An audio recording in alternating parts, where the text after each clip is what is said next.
been around patch notes. I'm going to be reading, and sometimes I'll react to some things in chat, but for the most part, I probably won't read and respond unless I stop and I'm like talking with chat about something. Does that make sense? Okay. 13th, y'all trolls. Sweet 13th, dude? That's in like a week. Dude, why didn't you give us a heads up? Be here. That's less than a week, dude. 6 days. Best character to 1vx. Well, Stem Nightblade right now, but... Are you chilling? I am, Myers. We're about to go. Prepare yourself. This might take upwards of 8 hours to proper... Alright, hang on. Let me do a quick scan of this. Wow. How much of it's crafting or housing, though? None of it? This is all balance?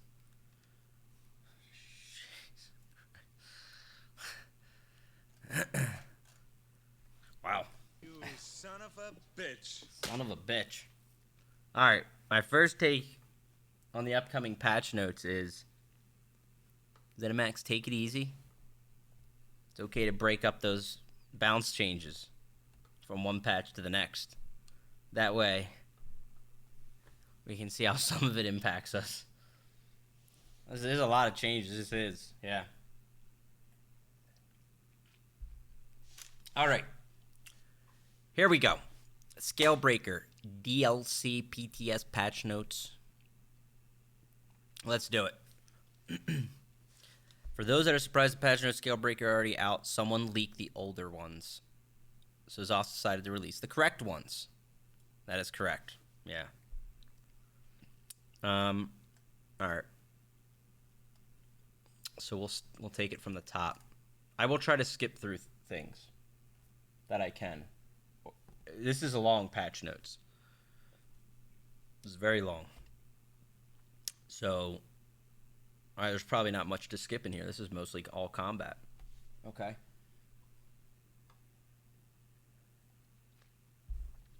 So here we go. Scalebreaker DLC pack.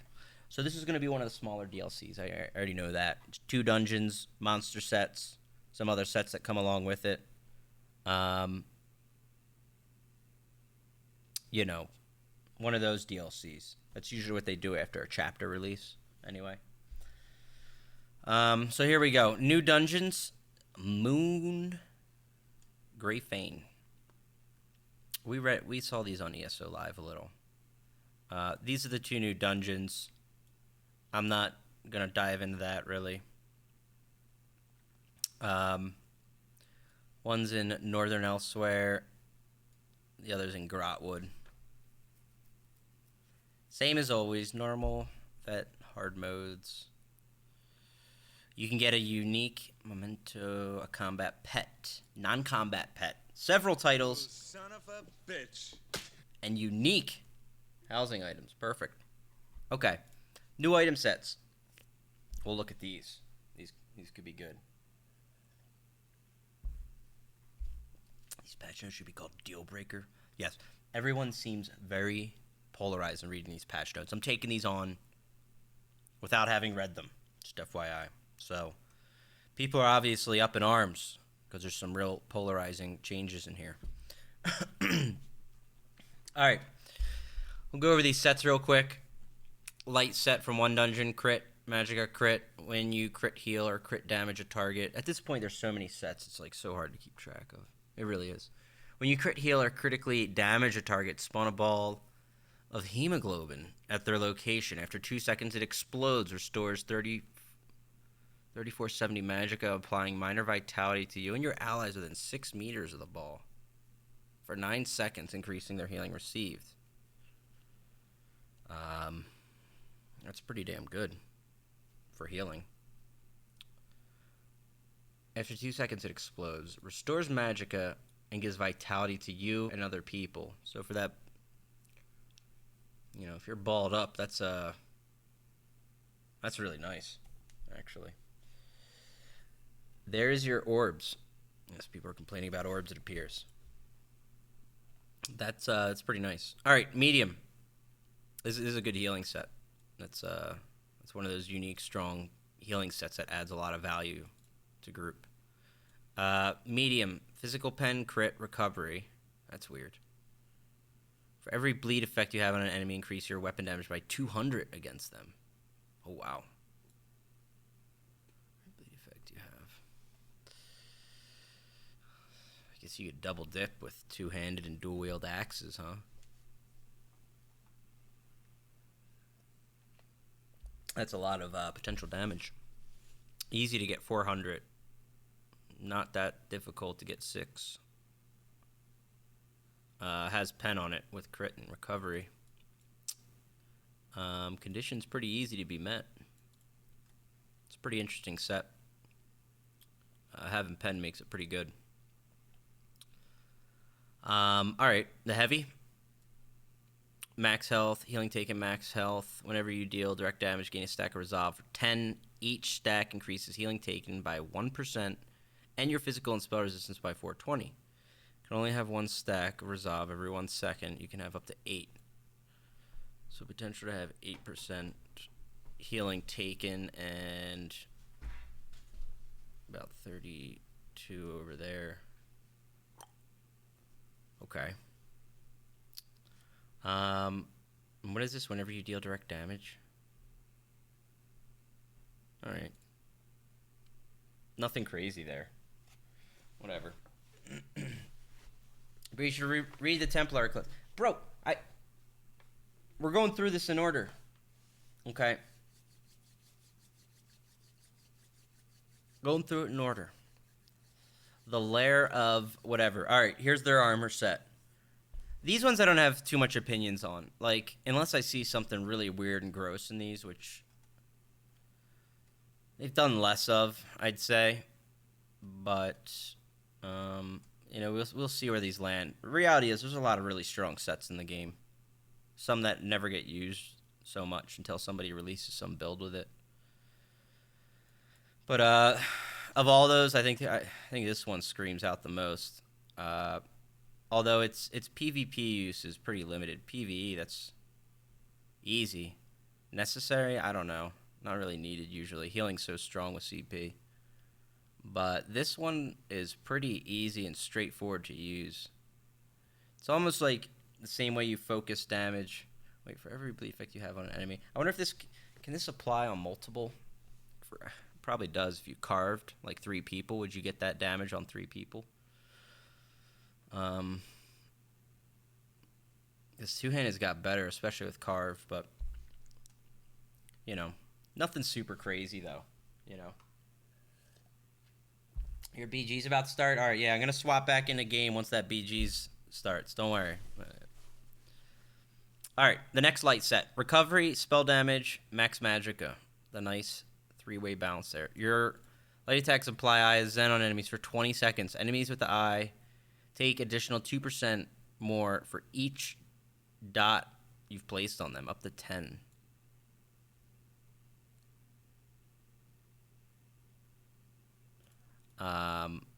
Is this only for the caster? Or is this for everybody?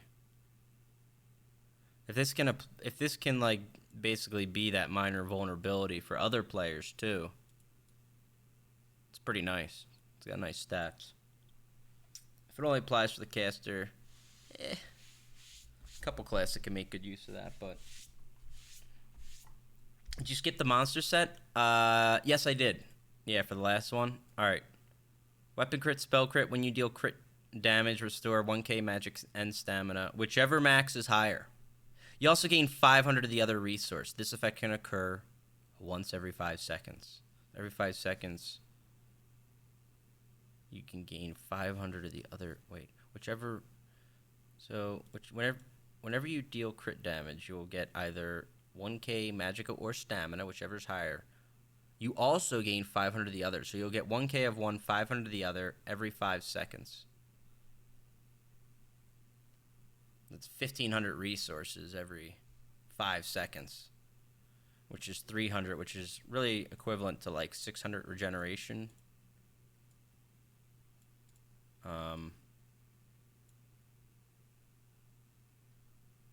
That's pretty good, actually, for sustain numbers wise. It's not bad. Not bad. Does it outweigh some of the defensive sets? I don't know. Something like Bloodspawn or Pirate Skeleton. I mean, they're different sets functionally. This one's a sustain one, but sometimes some of the other sets, I don't know.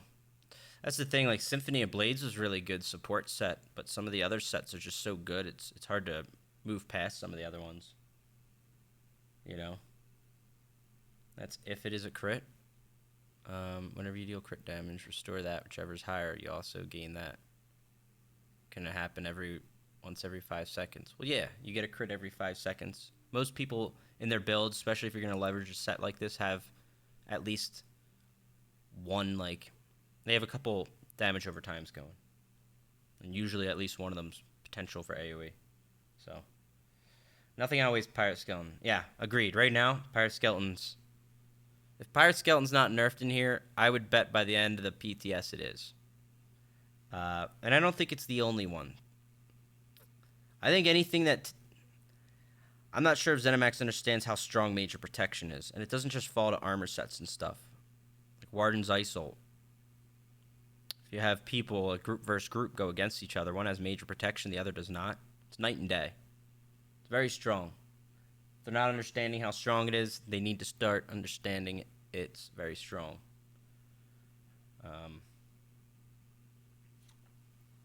So yeah. All percent damage mitigations are super powerful. They are. Major Protection's 30 though. Okay. It's freaking huge. And right now there's a lot of things that offer high uptime, right? Like Restolt had it for a while. Which is why, you know, a lot of people could just do that in Magicka light armor setup.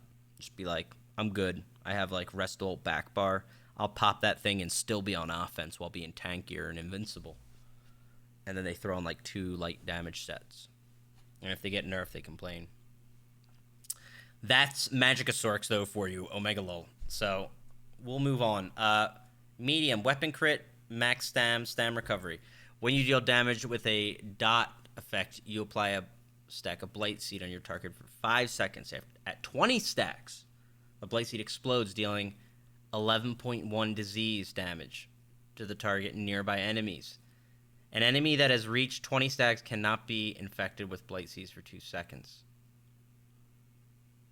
Okay. When they're affected with a dot, I wonder if this applies to poisons. If it applies to poisons, that could be a pretty fierce set. You know. Form Magicka Sword. Yeah. I'm kidding. How accurate were the leaks? There were a couple variations I saw. And the one I saw was real short and nothing close to this. But then I saw another one that seemed very accurate to this so far. But I didn't read much of it at all. So, it doesn't really matter now. Doesn't a Necro dot tick every 0.2 seconds? Which one, the Tether? The Tethers tick very quickly. So you might be right there, yeah. Oh.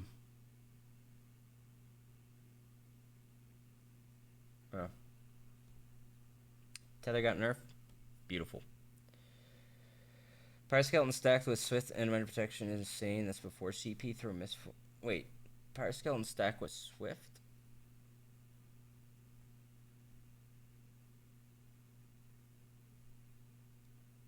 Which... Sorry, wait. What are you talking about? What... You mean Armor of the Swift, or...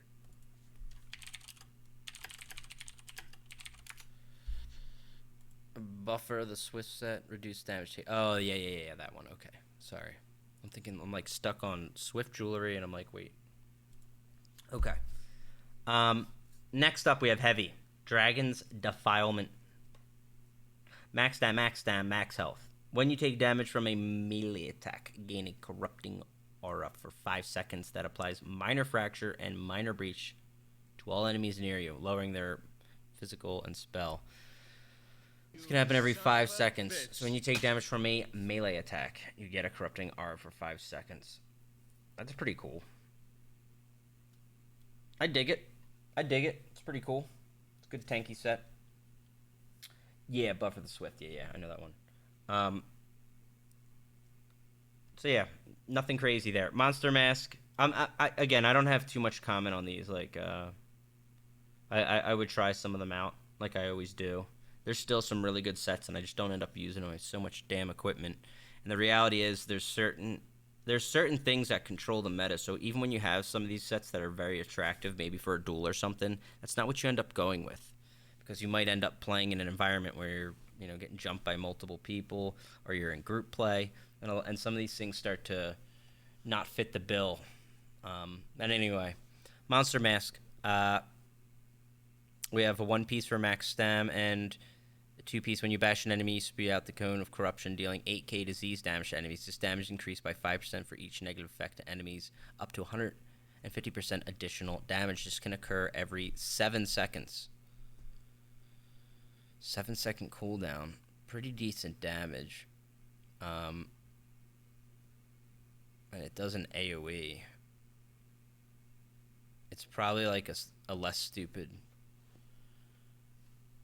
Being able to control it and have it fire in front of you is nice. You're not going to get up to 150% too easy, though. That's going to take a lot. That's 5%. That's 30 effects you'd need. So, probably decent damage, but might be one that can. I'd be interested to see how it lands, if it's dodgeable, how big that cone is, if there's a delay, things like that. The bash necro's back, baby. Yeah, no, not exactly. You can choose when to proc it. Yes, you can. You can control it. It probably hits through dodge, or should, but its range might be so short that if they roll dodge, they're not even in it anyway. 30 effects is only 6 each across 5. So wait, let me see something. You spew a cone of corruption. Does this damage? It can be increased for each negative effect the enemies have. Okay, so it's not just the target that you hit. I was going to say, if that guy's got 30 debuffs on him, he's probably going to die. Probably not making it. So I see what you're saying. That's AoE. That's not as bad then. Boone, thank you for 4 months. Son of a bitch. Welcome back, dude. Adds from whoever you hit, yeah. Okay. Accident, yeah, I've heard there's been a lot of complaints about healing. We haven't got to that. That seems to be one of the leading complaints in the patch notes is healing. We'll check it out. New collectibles. Scalebreaker has some new collectibles. All right. In the interest of time, I'm going to move past these, even though there might be some cool shit. New titles, new die. Guardian of the Green. Krotha's coming back probably for that one. Son of a bitch. Okay. Base game update. There we go. Multi-crafting. This is a feature coming. We do know about it. Basically, you can do several actions in bulk now. This will be great for console especially. Guild Trader multi-bidding. So you can now do multiple bids on stuff. Not going to go into it too much in the interest of time. Undaunted key improvements. They also reworked how keys work. These things, I'll put this link in here if you want to read these. These are system updates to the game that are worth checking out. These are the 3 big ones. These are nice quality of life changes. So really how systems work in the game is what we call them. Jewelry crafting, master writ improvements. I'm not sure of this one. Master jewelry crafting writs received from daily, most commonly request superior piece jewelry with a rare chance of epic, very rare chance of a legendary. Number of writs awarded has been significantly increased. Changes not retroactive. Okay. Master writ merchant updates. So new things there. Okay. Console pot crafting. Only took 3 years. Hey, be nice. Oh no, I got timed out for my BG game. I really thought that one was going to start. All right. Updated item sets. Ooh, okay. Updated sets. I like reading these more than seeing new sets. New sets bore me. There's too many. Causality, welcome in. 15-minute penalty, I know. That's okay. I think we have 15 minutes in here.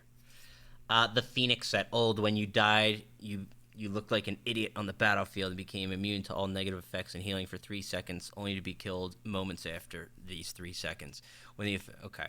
What's the new one? When you drop below 25% health, gain a damage shield that absorbs 10,000 damage for 6 seconds and deal 12.5 damage to nearby enemies. This can occur every 1 minute.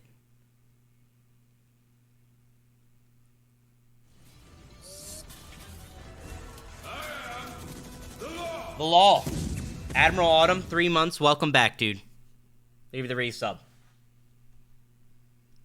I don't like this set.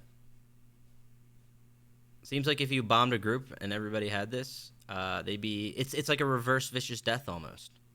It's like they're going to spit back damage for being bad. And it also gives a buffer shield. Nope. Nope, I disagree with this one. Take it back to the drawing table. Difference with this one was you would turn into stone and it didn't really matter. The rest of your group died. You came back out and you were left isolated. You know, it was a little different there. You know.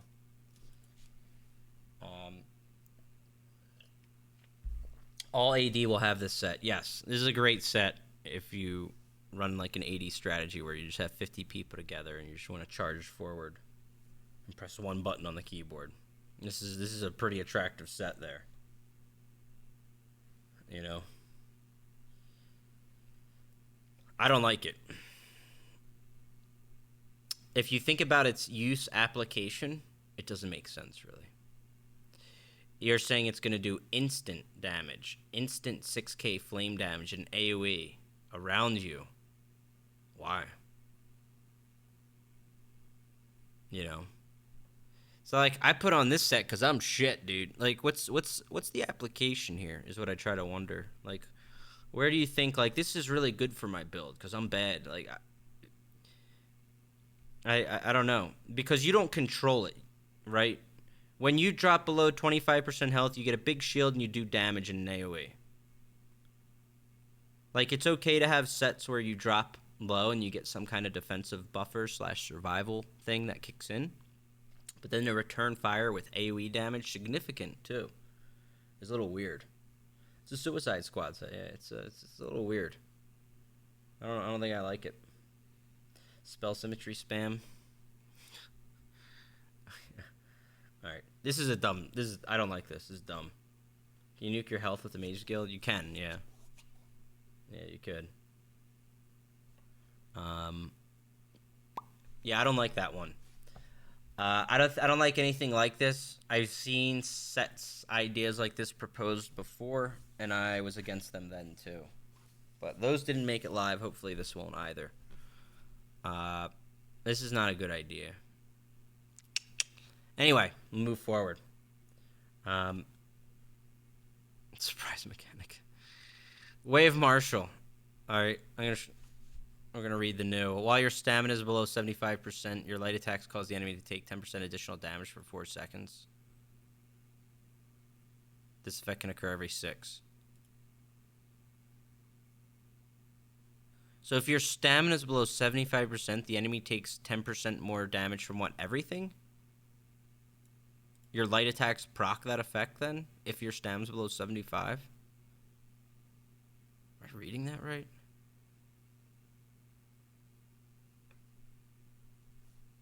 The condition is to light attack someone when your stam's below 75%?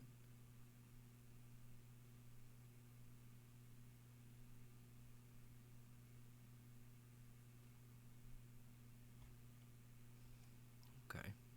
I mean, I'm not trying anymore, dude. Stupid set it is. It's like if you showed up to the fight and you're at least eating food in combat or drink, your choice. Any skills on, you know, buttons 1 through 3 will apply a debuff. Yeah, it's like, okay. I mean, and it's 10% flat damage. You son of a bitch. Gilliam, I know you'll probably watch, man, but, like, same problem with major protection and stuff. Like, gone through and done all this work to, like, revisit skills and make sure things make sense, rule sets are similar, and work across the board. Another thing I would be really careful of, and this works, or this really applies when you have a product like a game that just keeps moving forward, and over years and years and years you have all these changes that create stuff. When you have percent modifiers in, you have to be really careful with them, I feel, because especially when they're just flat things, defensive or offensive. Major protection is a defensive one, for example. And this is just one for offensive. If you make these ultra easy means of getting these percent modifiers, it gets to a point where they're either worthless or they're the best. And, right now they're very strong, obviously, because the numbers are good. And this is just silly. It just seems kind of dumb. I like things where you, feel like you have to think to get it to proc, Like, if you have proc sets, it's almost like you had to think about it at least. You don't have to think about this. You could literally put on no weapons. You could run around butt naked, do a barrel roll, and punch someone with your fist, and this shit's gonna proc.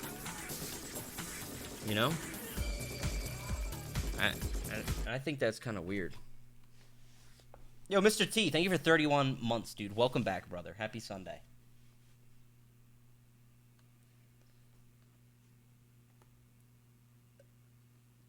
So I don't know. I think for a percent modifier increase like that, that's stronger than Minor Berserk. Minor Berserk's 8%. This is just 10%. It's not 100% uptime. I get that. But the downtime is 2 seconds in between. And the only condition is, is your stam below 75%? Did you use a light attack? Both these sets so far, both these changes suck. They're boring. Boring, man. Fake Zavos, thank you for the prime. Welcome in, dude. Another one. Wouldn't it be better to be only applying about 75%, so you need to keep your stamina around top? Well, nobody would do that, because any fight you have that's remotely difficult, you can't keep your stam above 75% all the time. So I get what you're saying. What you're probably proposing would be better served for a longer window. For example, if your stamina was above 75%, apply a debuff that lasts for, say, 6 to 10 seconds or something, assuming that you can reapply it. 10's pretty long. Even 6 is pretty long, maybe 6 to 7 seconds. So assuming if you procced it at the start of the fight to go along with your idea, and you dropped, say, 50% stam by the time it was up, if you don't manage your stam well, then you can't reapply it type thing. That would be something that would make more sense there. While your stam's below 75%, okay, that's when you're in combat, which right now in Serial happens to be all day. So while you're sprinting from keep to keep, your condition's always met here. And your light attack, okay. So you just have to left click on my target and I procced it. We're ready to rip him up for 10% extra damage. Just seems weird. That's all. This would stack with minor vulnerability. Yes, it would. And that's what I'm talking about. When you throw in these percent modifiers, you got to be careful with this shit. Especially with a condition met so easily, you don't have to think about it. You don't have to plan it in your build. You really don't. All you have to do is start fighting, and it takes care of itself. Those kind of things. Here's my philosophy again. I've said this all the time. The easier the conditions are on your proc set, the weaker it has to be. There are sets with harder proc conditions than this one that aren't as effective, damage-wise. Now, you think about that for a second, okay? And come back and revisit the set, redesign it. 0 for 2 on these sets, in my opinion. Don't like either. Elizabeth, thank you for 3 months. Welcome back. Thank you for the resub. All right.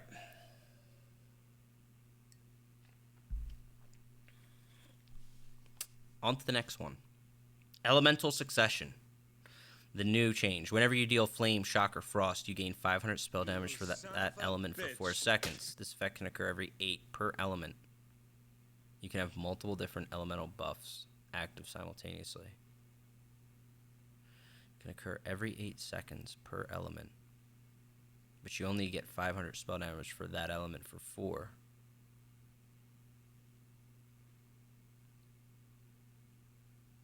I'm not sure I understand the proc here. The cooldown is 8 seconds. The effect can occur every 8 seconds per element. All right, are they saying each element is independent of the other one? So fire could proc for 4 seconds, 8-second cooldown. Frost could proc 4 seconds later, and that has its own cooldown. Is that what I'm gathering here? Why wouldn't you just use the one that gives 500 spell damage? So it wouldn't apply in AoE. Force Impulse fires 3 elements simultaneously. Yes.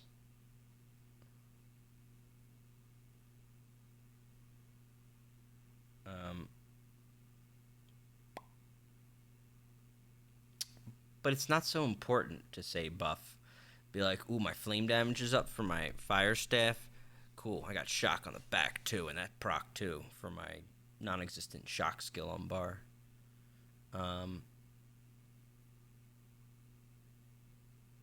Does this really matter anywhere?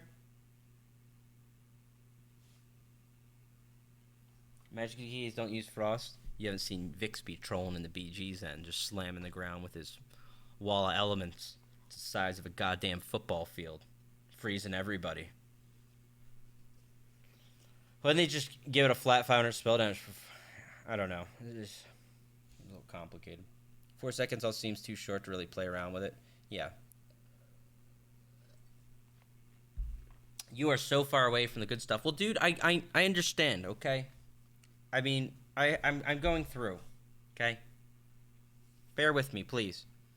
Elemental, I'm gonna move past this. It seems like it just seems weird. It seems too short, too long cooldown. It's 50% uptime for starters. I'm not busting your balls. No, I know. People keep telling me that, but I know. And anyway, Overwhelming Surge. This is actually a not a bad set. So when you deal damage to the class ability, you have a 33% chance to surround yourself with a target that deals 1040 shock instead of 1892 to enemies within 12 meters of you every 1 second for 6. That's all the same. 15% of the damage you deal this way is restored to you as magicka. Huh. Now this one, yeah, that's the difference. This one hit the closest enemy each. This one now does 1040 shock damage to enemies within 12 meters of you every 1 second. Oh.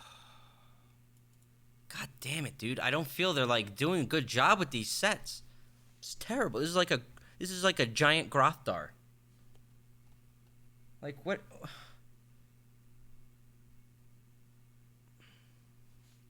No. It's not good to do this stuff, man. 12 meters is huge. It's diameter 24 meters. It's huge. It's almost the max range of your skills. So 12 meters is a giant AoE for starters, guys. It doesn't just hit one. That was the thing that kept Overwhelming Surge, because the stats on this set are very good already. Then its proc was very good. It was good, respectable damage. 1900 to the closest enemy every 6. It was a good set. Now it's going to do 1000 to everybody. So not as much damage, but when you start to put these things on top of each other, it's just like, why? Is you get this giant AoE, it just does general damage. Like, things that are this easy, man. Like, why can't we follow that condition, an idea for proc sets? The easier it is to proc, the less effective. Please, can we just do this? I want you to make some really good proc sets with that have conditions. Where it's like, you roll to the left, you hit crouch, you spin around 360 and do a force pulse while executing with a two-hand. Put that on the hard, that should be the best proc set. This stuff where you just show up to the fight and press a button, like, Templars can put on Overwhelming Surge already so easy. Its stats are very good. But, like, it's just like general damage. It's one of those things you'll see in your recap that ticks 6 times, and you're like, what the fuck is that? It's like, oh, well, he was just showed up, and he was pushing the buttons already. He was, beamer number 3 in the background, procking this the entire time. It just doesn't make sense. I don't like it. I really don't like any of these redesigns at all. Trinamax Valor, this was the shield set from Rothgar. New, when you cast a damage shield ability, you call down a fragment of Trinamac that heals you and your allies for 4k and damages enemies for 4k in a 5-meter radius. It's going to occur every 5 seconds. 5-second cooldown. Heals you and allies for 4k. Does 4k damage. Radius is reasonable, 5 meters. Okay, I like this. Proc condition is a damage shield. Nothing crazy about it right now. Nothing crazy. That's in PvP, it's about 2k HP heal every 5 seconds. It's not non-stop ticking. It's one time. It's a decent amount. Also does some damage. Not goddamn crazy. You know?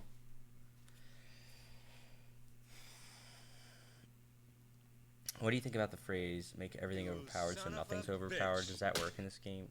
No. I think that goes hand in hand with just throw stuff at the wall and see if it sticks.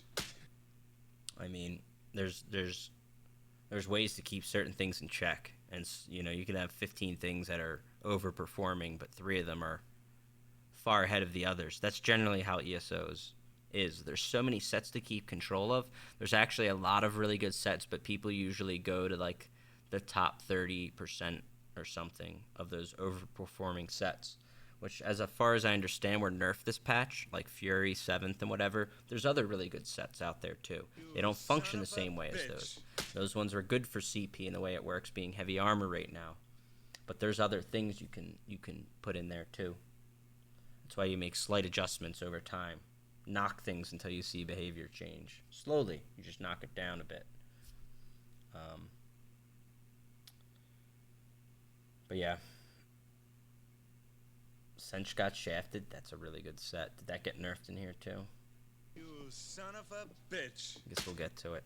Oh wow, it's right there. Alright. Medium, Sench. Here we go. I remember the old because stats on it are very good. New, when you use a roll dodge, increase your crit damage by 12% for 8 seconds. That's not terrible. Why do you say it's so bad? That'd be for very specific setups. 8 seconds too. Makes it a lot easier to use. I could see little small suns running around, doing a barrel roll, going in a sneak, and launching a snipe because that's a good damage boost. I like that change from a Wood Elf Stanblade. Yeah, it goes pretty well with the little elves running around. What do you think of the Tooth Row Stam DPS set? That's a current set, right? Isn't that the crit one? Fingers, the smallest changes over time is similar to what Ice Frog does in Dota, and it works pretty well. Oh yeah, absolutely. I mean, Dota was founded and built on good bounce changes. Any game that wants to do a good job should look at stuff like that.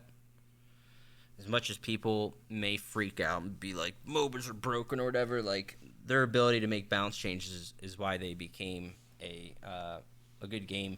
They made it interesting. And they adjusted that way. If you start seeing everybody gravitate towards something, you don't have to destroy it, but you should knock it in the other direction until people gravitate towards something else, or it starts evening out somewhere else as a choice. The goal is not to make everything the same. The goal is to present reasonable choices. If you go really offensive and you go with, this versus going semi-defensive with this and a little bit of offense, So yeah. Tooth Row, oh yeah, it's the Savagery one. I don't like it at all. Yeah, Tooth Row is a no-go. You can use the crit pots instead. I'm trying to think you're talking about the one from Tino's The Dungeon. It's crit, and then 5 pieces, like 2,000 crit. Whatever the hell that one is. Not terrible, not the best.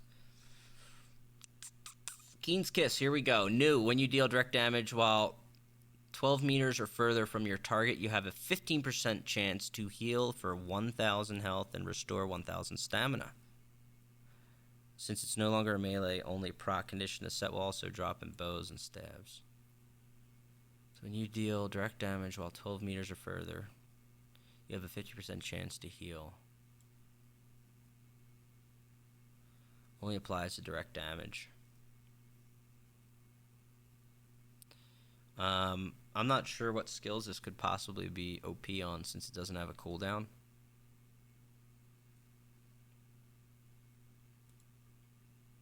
I don't think it'll be that great. Unless I'm missing something. Would this work on multi-target with like Bombard or something? It's a Botard set, yeah. Snipe spammers rejoice, boy. That's terrible. If you were just relying on a 15% for that. The bow ult? Oh yeah. See? That's the kind of stuff. Maybe on stuff like that would proc. It deserved to be tested. It could be nice, but probably not that great. If I'm safely 12 meters away, there's a good chance I don't need to heal. Yeah, that's probably likely. But it's good if you get in a sparring match with like a ranged Magicka guy, you know, and you can also kite with it too. But okay, seems good. Not really up my alley. If it works with certain things, it could be decent, but nothing crazy. It's not going to push damage, it's pushing sustain. Let's move on. Heavy, Eternal Warrior. When you drop below 25%, you heal for 12.5 health and gain 100 ultimate. This can occur at once every minute. Okay. Yeah, the old one was the turn into a statue thing. Alright. Changing these to 1 minute with more reasonable conditions is not a bad move. Same thing they tried to do with Phoenix. I just don't like Phoenixes. I don't think you should get free AoE damage for perhaps being out of position. If you happen to be in a ball group and your ball group gets jumped by some guy that lands a successful hit, I don't think that guy deserves to be instantly killed because the 5 people that were out of position all put on Phoenix together. That's one of the most absurd things ever. It's probably the worst redesign in here. This is the one that sucks most of all. Some of these aren't bad. Like I didn't mind Trinamax. Some of these I don't even know, dude. Like, and then Overwhelming is just like, you know, Platypus. You are you here, Platypus? You would know what to say about this. All right, this is AD coming through. Beep beep. All right, so there's just some. Okay, Immortal Warrior. When this was another one of the ones when you die, while your health is below 35%, gain major protection, reducing the damage you take by 30%. Get fucking real, dude. All right, stop with the major protections. You have to stop. Do you have any idea what you're doing to the game with these major protections? You get it full time. Below 35% is just major protection time. Come on, dude. You gotta really limit major protection. Okay. Should we expect the next patches, every patch we're going to have a different set with major vulnerability? You know? When you're grouped with at least 12 players, gain major brutality when light attacking enemies. Like, just... Or not brutality. The vulnerability. Like, that's what's going to be next. It's going to be major vulnerability to, like, counteract major protection. Major protection is so strong. Like, what are they doing, man? I don't get this. It's reducing damage you take by 30%. We're going the wrong way. They've put major protection on way too many things. It got nerfed off Resto ult. That's good. It's still attacked, or... I can't even fucking talk today. It's still attached to the Warden on its ult. And that one's a multi-target. So that's very strong still. That one's still ignored. It's so dominant in group play because of that. Alright? Not to mention it slows and it stuns and it still does damage. That's just one of those things that never got nerfed back when we were complaining about shit. Because now Necro's out. But make no mistake, the Warden ult is still overperforming in group play. Okay? It got nerfed off Blade Cloak. The BRP? I think it's time to take a break after reading these notes. What do you mean? For the game? I didn't even make it into the skills yet. Major protection wherever I want. Steadfast needs to be nerfed. Pirate Skeleton needs to be nerfed. You need to go through... The Warden ult needs to be nerfed. You need to go to these things and address major protection. Because when you put one guy with major protection against someone else that doesn't have it, it's night and day. It's so polarizing. You need to have a PSA when people log in and let them know how strong it is. Because it's so goddamn overpowered, man. Like, you're doing yourself a disservice at this point, not having it. It was so strong on Resto ult. They got it off Resto ult. but like, why put it on this one? Why? This one is just you're just gonna have people standing there with just holding block with like 40k health wearing this set. It's just dumb. They nerfed Pirate Skeleton? I don't know. I didn't make it there. From what I've heard, I don't think so. Yeah, see, a lot of nopes and no in chat. I would be very shocked if Pirate Skeleton doesn't get nerfed. I wouldn't be shocked if they didn't nerf something like Steadfast, though.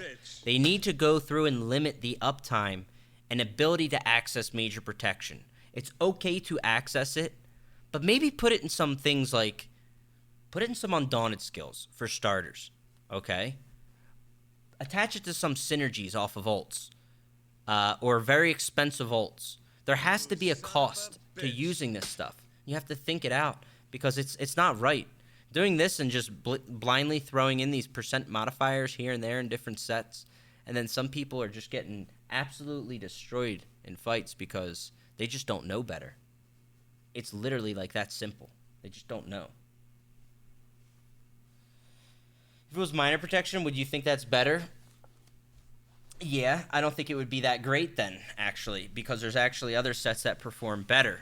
The difference between 8% and 30% is a quite a leap. Son of a bitch. So they're not really close to each other. Major protection's very strong. Okay. I am in the opinion that devs should make player deaths quick or PvP becomes terrible. To a degree, yeah. I mean, it's not intended to be like a one-shot fest, right? But the ability to endlessly survive is a thing that's plaguing the game. That is what CP PvP is, and I don't even PvP there. I know that. That's why I don't go there. On top of that, the lag's really bad. But nobody really enjoys that. That's why CP PvP will die. I expect it will be changed. Probably not end of year, but probably a target for them as of next year, I think. I think next year's their goal to redesign the CP system. That's why they stopped raising the cap. Everybody knows the power creep's out of control. CP campaigns are a joke. They lag out the server. Fights are endless. If you don't have a proper build, you're just killing yourself trying to fight somebody that has a great build, is playing some meta design with meta sets on, and having something like a high uptime on major protection, and you're just sitting there, you know, jerking it, trying some other build against that. Like, you're just going to die. Because even in non-CP, you can go pretty endlessly. And, you know, that's because of things like major protection. Okay? Forced to build super tanky in CP PvP. Yes. Yeah. I'm not even going to go into CP PvP. I'll tell you, CP PvP cannot be saved until the CP system is redesigned. It should be thrown out. I only learned of it this week. PCEU is the only one that has, like, that. I think that's their go-to server, is non-CP. So we gave claps this week to EU for knowing that. That's the way to go. I mean, on NA, I've been working on making non-CP alive for a while now. That's where we always play. Because the CP one is just, it's so easy to stay alive. So when you put like 24-man ball groups together on CP versus, you know, 30 ungrouped people that aren't running these meta builds, and it just becomes like this unkillable ball that just runs through. And sure, you can do that on non-CP, but it's so much easier to break. It's so much different. And the random passerby or pub on the ground is not only not disadvantaged by the, you know, lack of their CP, but even if their build's not as great to complement the CP, it's when you put all these things together, it's so gross, CP. It's a joke. So there's not enough people who know the difference, including myself, prior to hearing you explain this. No, I know. There's not a lot. And as a result, that's why I feel really bad. Consoles don't even have really non-CP campaigns at all. So...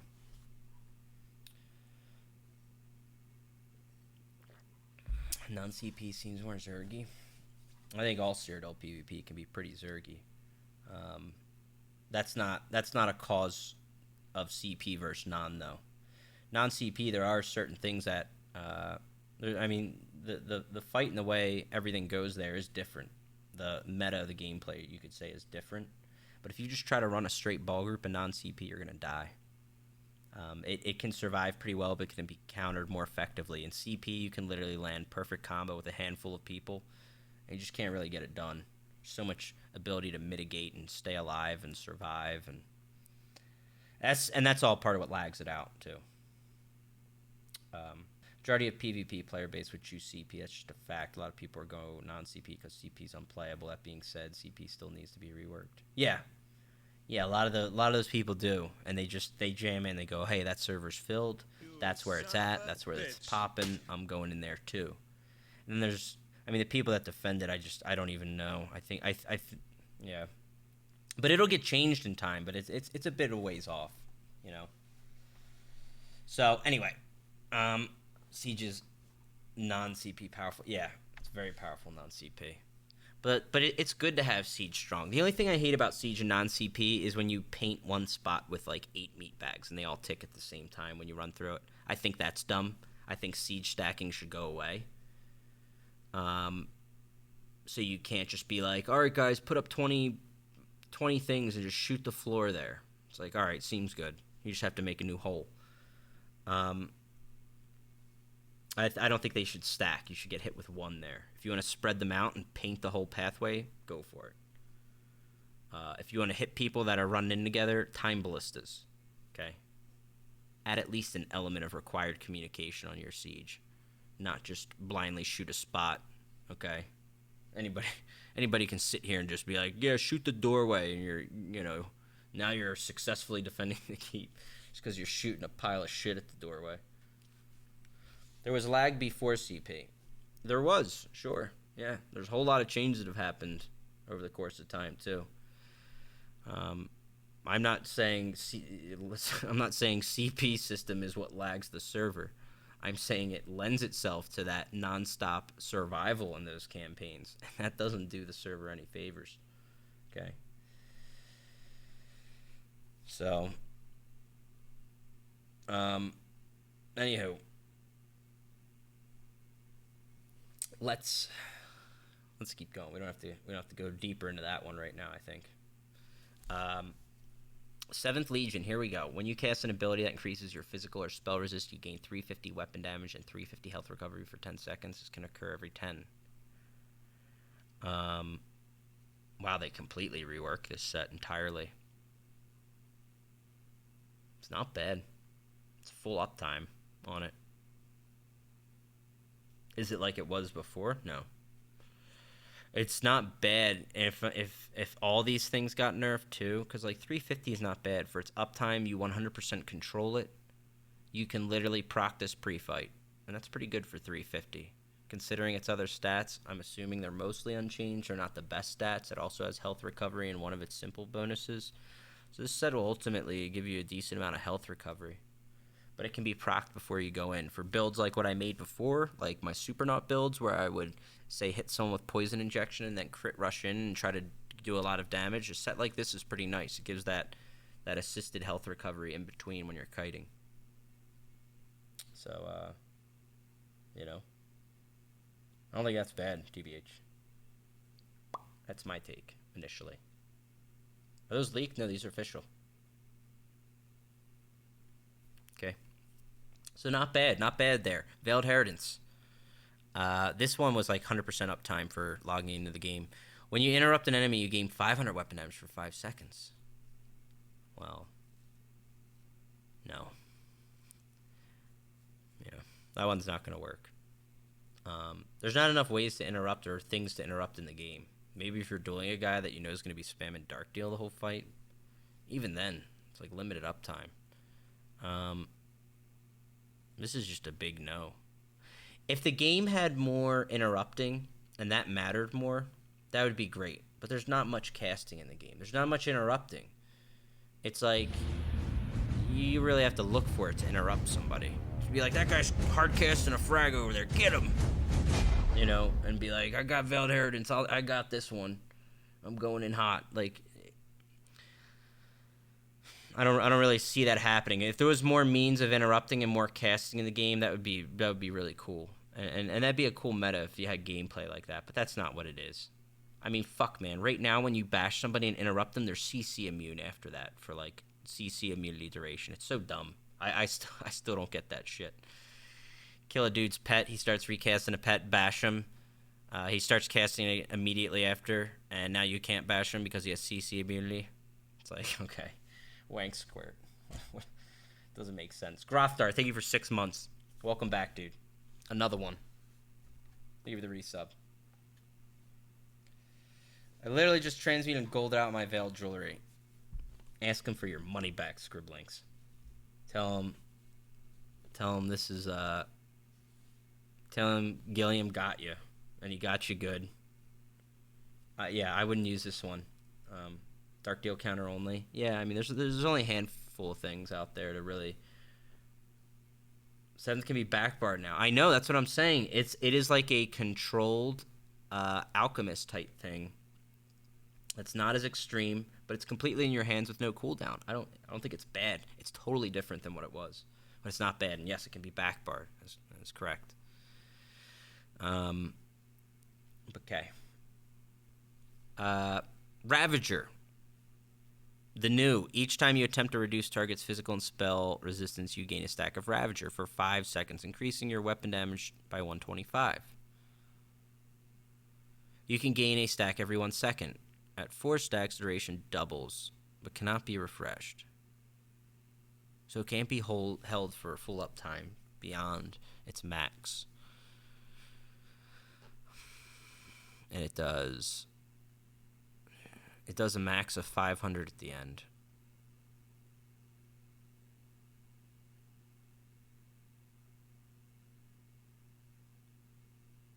Sorry, I was reading the note below, but that's something else. We'll read that in a second. So yeah, anyway, this can do 500 at max, and it'll last 10 seconds to kind of fade out, and then it starts over, it sounds like, right? The duration doubles but cannot be refreshed at the end. Well, I guess its conditions are straightforward.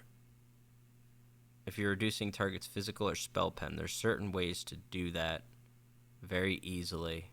So it's easy to control to build it up. Does this work with that one set? You guys know the one PvE set from the trial that lowers... I mean, I guess we can't test it yet right now. But there's one set that lowers pen 5 times, right? Which one is that? Is it Alkosh? No. Twice Fanged, right? Is that it?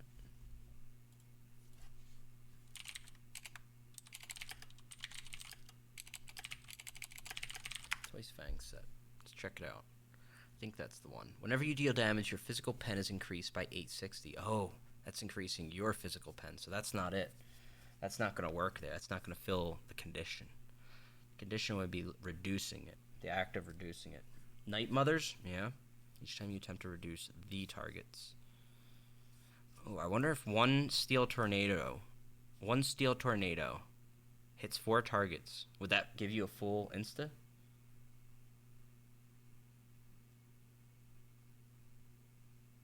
Crusher enchant? Yeah. You know, it's not... I bet there's some... No, because you get 1 per second. Oh, is there... You can gain 1 stack per second. That's correct. Okay. Well, if you can 100% guarantee doing that, I could see some uses where this could still be used. What you should understand about Ravager is its other 3 bonuses are still phenomenal. It's a very offensive heavy set.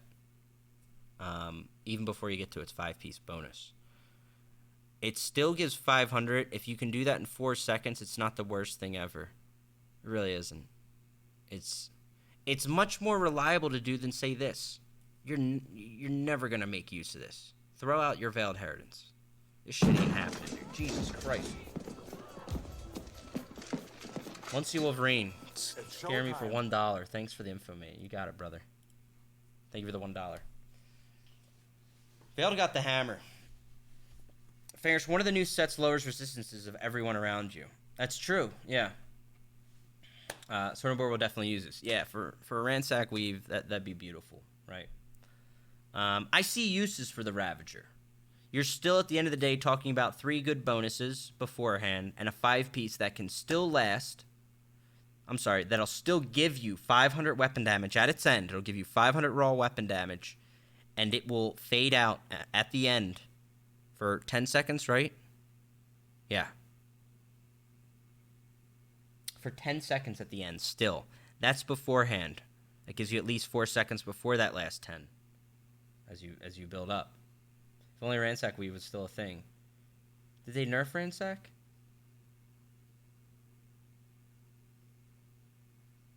I know the bash isn't as good from Sword and Board now. I didn't get there yet. Don't spoil it. They nerfed it. Come on. Spoiler alert, Vixby. Piece of shit, dude. Get back on your Magicka DK and Ice Wall people, man. If Wall Elements is not nerfed in here, I'm gonna Gilliam's getting a tweet from me immediately after this. If they did not nerf, these huge, gigantic ice walls, I'm sending a tweet. It's showtime. It's showtime. ESO best game ever. Thank you for 1111, brother. ZeniMax should hire you with a 6-figure salary head of the PvP department. No, it's okay. Thank you for the donate. I don't want the job. I'm not going into the studio. It's not happening. I'm quite happy with what I'm doing. I'm happy to help too. If I can provide feedback or ideas, I'd love to.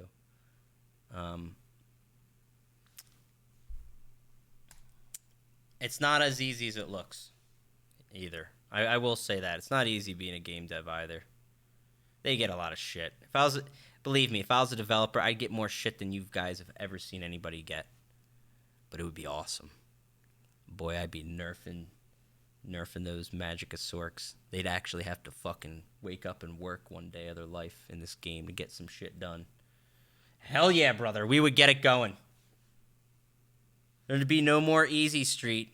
Just walking around, dropping endless furies on people, feeling good about yourself. Oh, hell no. They'd be getting crystal punched to the face from Stam Sorks all of a sudden. They'd say, what the hell am I doing out here? I can't just hold block with major protection while being healed while this robot chases me around and restores all my resources. What's going on? What's going on? I just wanted to press 2 buttons to win this fight. No, not in my world.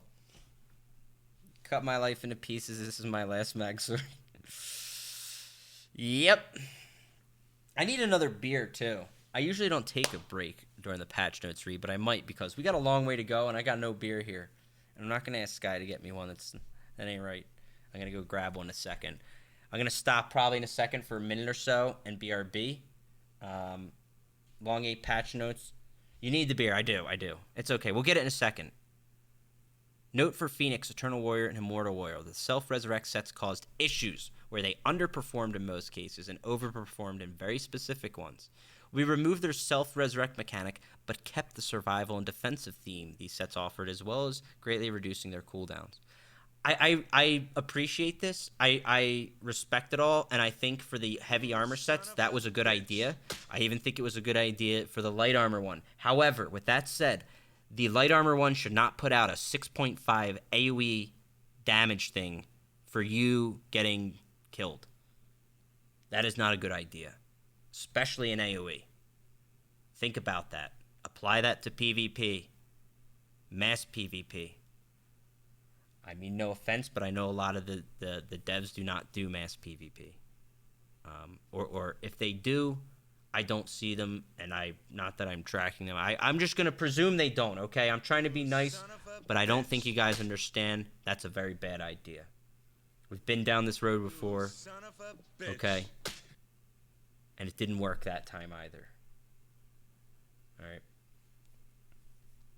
I just don't like it at all. I think it's a terrible idea. The moment somebody goes in and makes a good play and dies for it because some shit clown in the middle of a bunch of people had that on, it's just a terrible feeling. To be like, oh, I just pulled that hit him with that combo and the ult went off and I AoE'd him and then I died because, Joe Bob with 135 CP back there had Phoenix on and it hit me. In reality, it'll probably, there could be more people wearing it. It's not like it's an automatic go-to thing, but to even think that could be a potential strategy is silly, and it's just a bad idea, You son of a bitch. If he asks nicely, then it's okay Barbecue, to huh? ask her for beer. No, I don't want to. How do you like your ribs? No, I want to go grab it in a second. She absolutely would.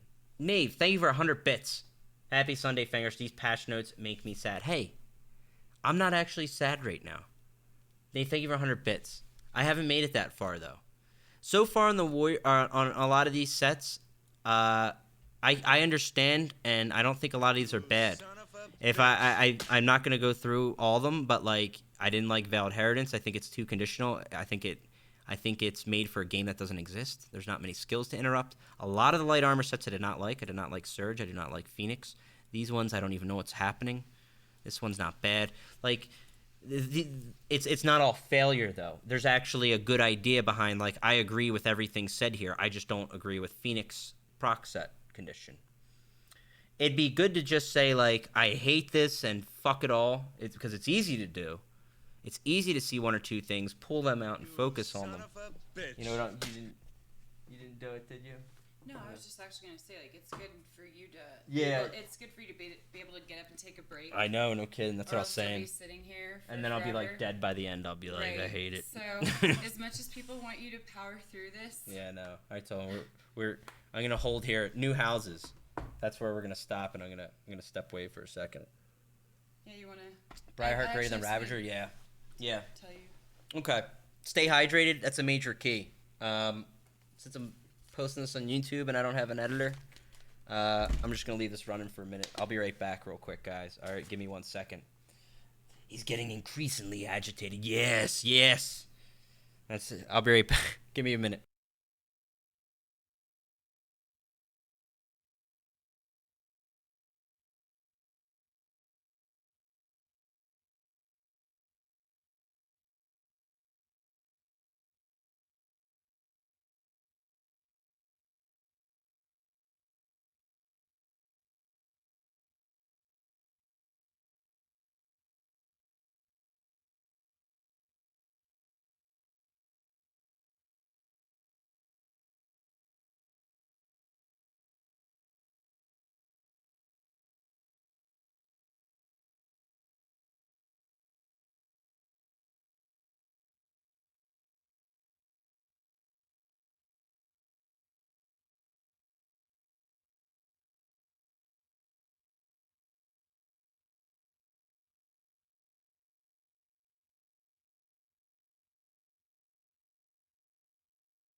son of a bitch. All right, I'm back. Sorry about that. She needed my advice on some house stuff, too. All right. No music, I know. It's eerie. I apologize. Forgot. You son Anywho. of a bitch. We've got through the equipment. I'm excited to get the skill balance. What beer is it? Death Before Disco. Okay, new houses. Cool. Anything interesting? A notable plot style home with more capacity, I guess? I don't know. Depending on ESO plus status. You sly sons of bitches. They'll always get you. They'll find a way. Okay. They get rid of CP yet? No. No. Honestly, that's probably a 2020 goal. Who knows? They actually haven't communicated it. When we talk about communication and stuff, I, for one, and I'm sure a lot of you would appreciate knowing that they intend to make a change of CP and kind of tell us some ideas, roughly, of what they're looking to do and why. You know, we get that a lot now. They've been putting comment developers in certain explanations for changes. We get that at times with skills. It'd be nice to know certain things. I mean, they have communicated they're working on server stability and stuff. EU's down a lot. Some high level issues would be nice to have some slight updates on. General direction. It helps.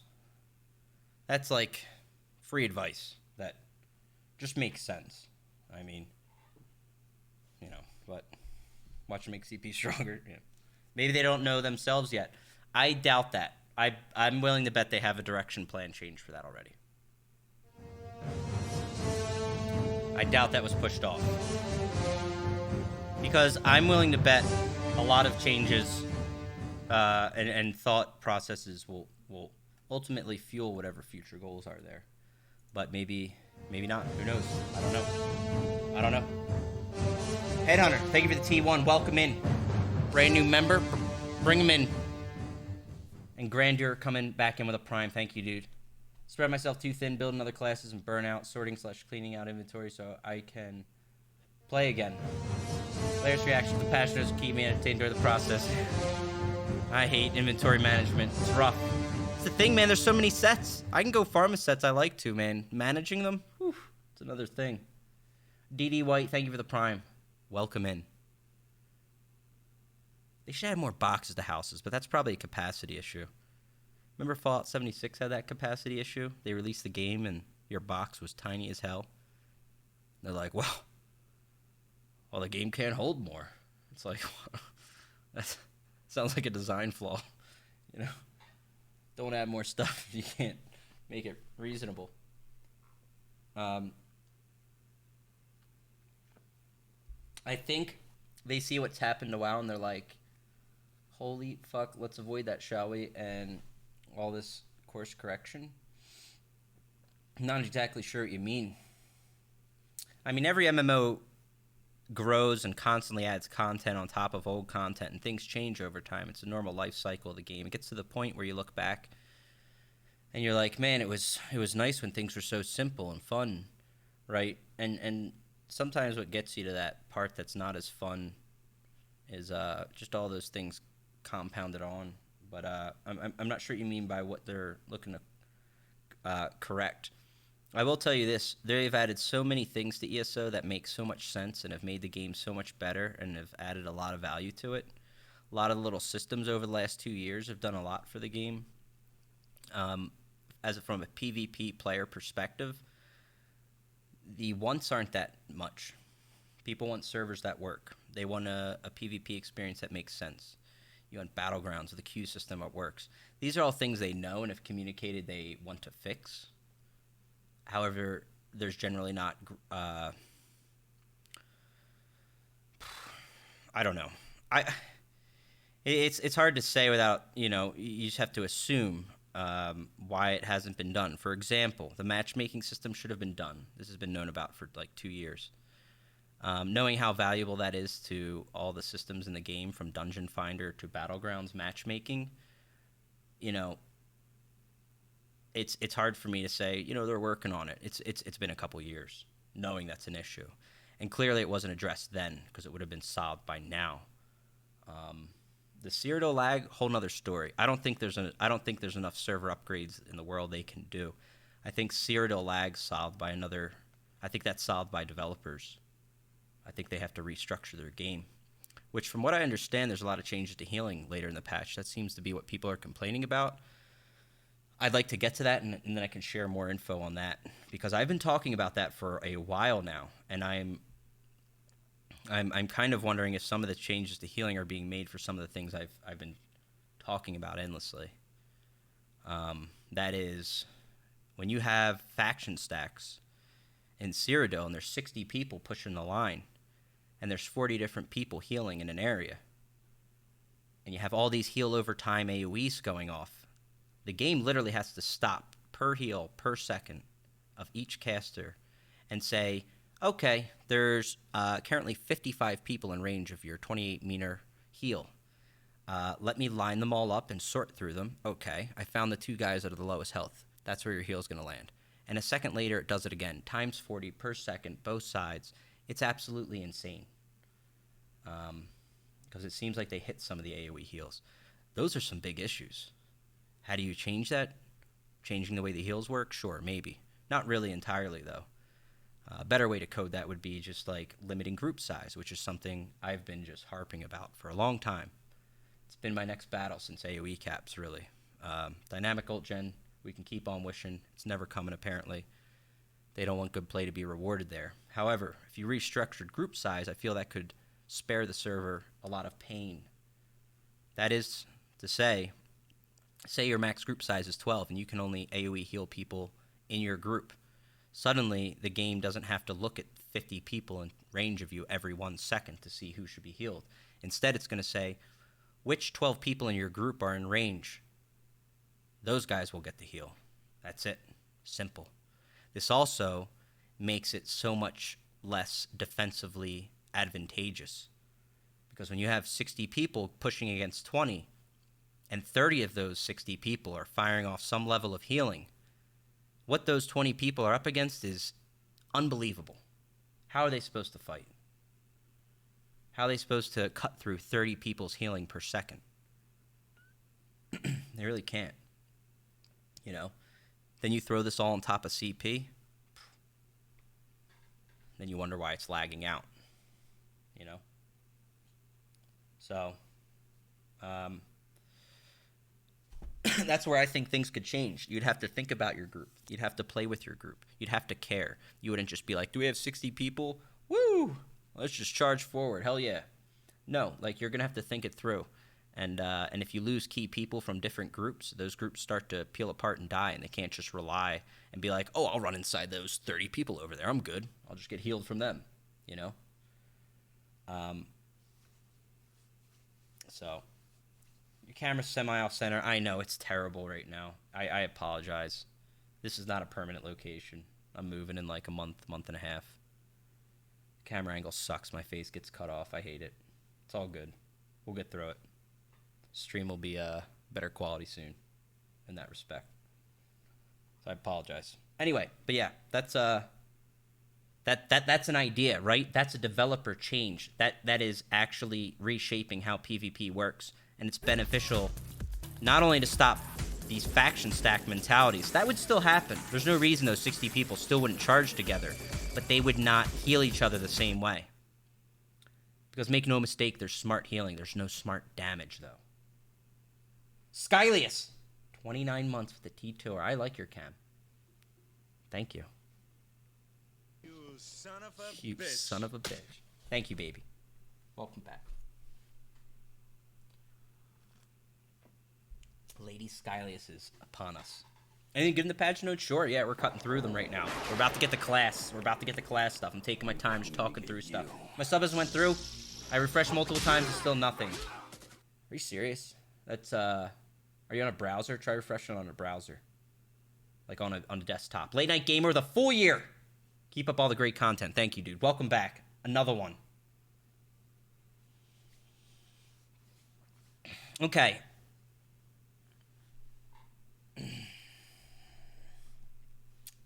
Tons of stamp circ buffs incoming. I'm ready. I'm ready for that. Okay, let's look. New titles, cool. Siege Master, is this acquired by completing Alliance War Skill Master achievement accomplished by reaching maximum ranks in Assault and Support? Did they fix rams from flying through the ceiling into the sky and disappearing? Never mind. New achievements. Okay. Dragon Guard's Legacy. Continue your adventures in the Season of the Dragon. Okay.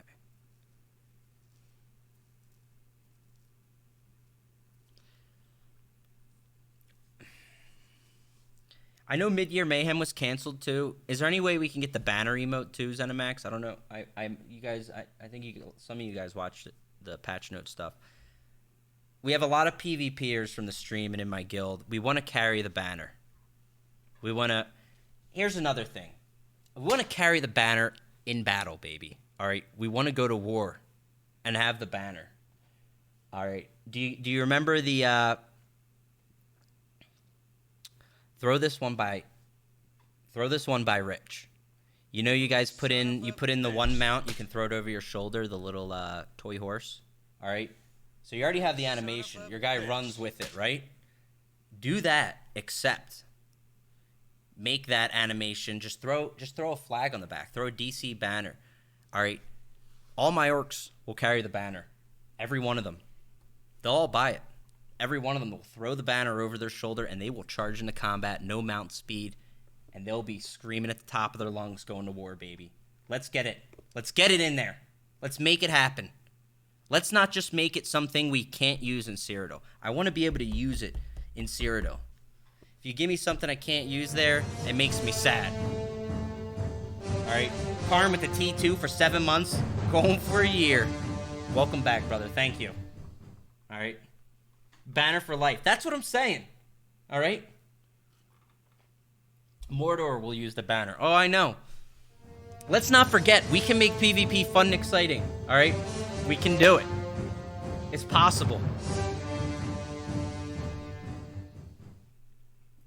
It's possible. Find that place in your heart again, Rich, where PvP is fun, dude.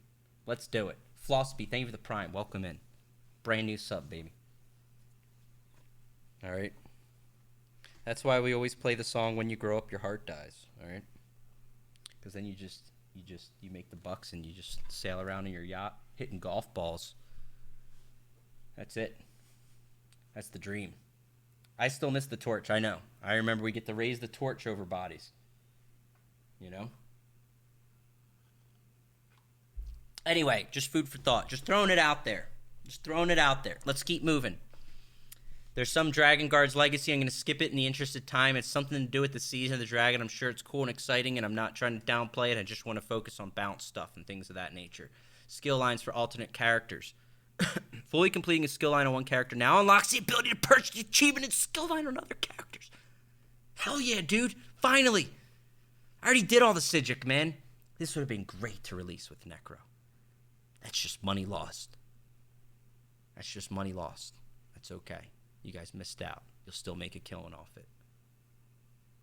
But that's good. Best note in the patch. It's nice. Yeah. Not Sijic? Wait, are you kidding me? Where? Note, the Sijic Order, Soul Magic, Vampire, and Werewolf skill lines will be available in a future update. What the fuck are you guys doing? What are you doing?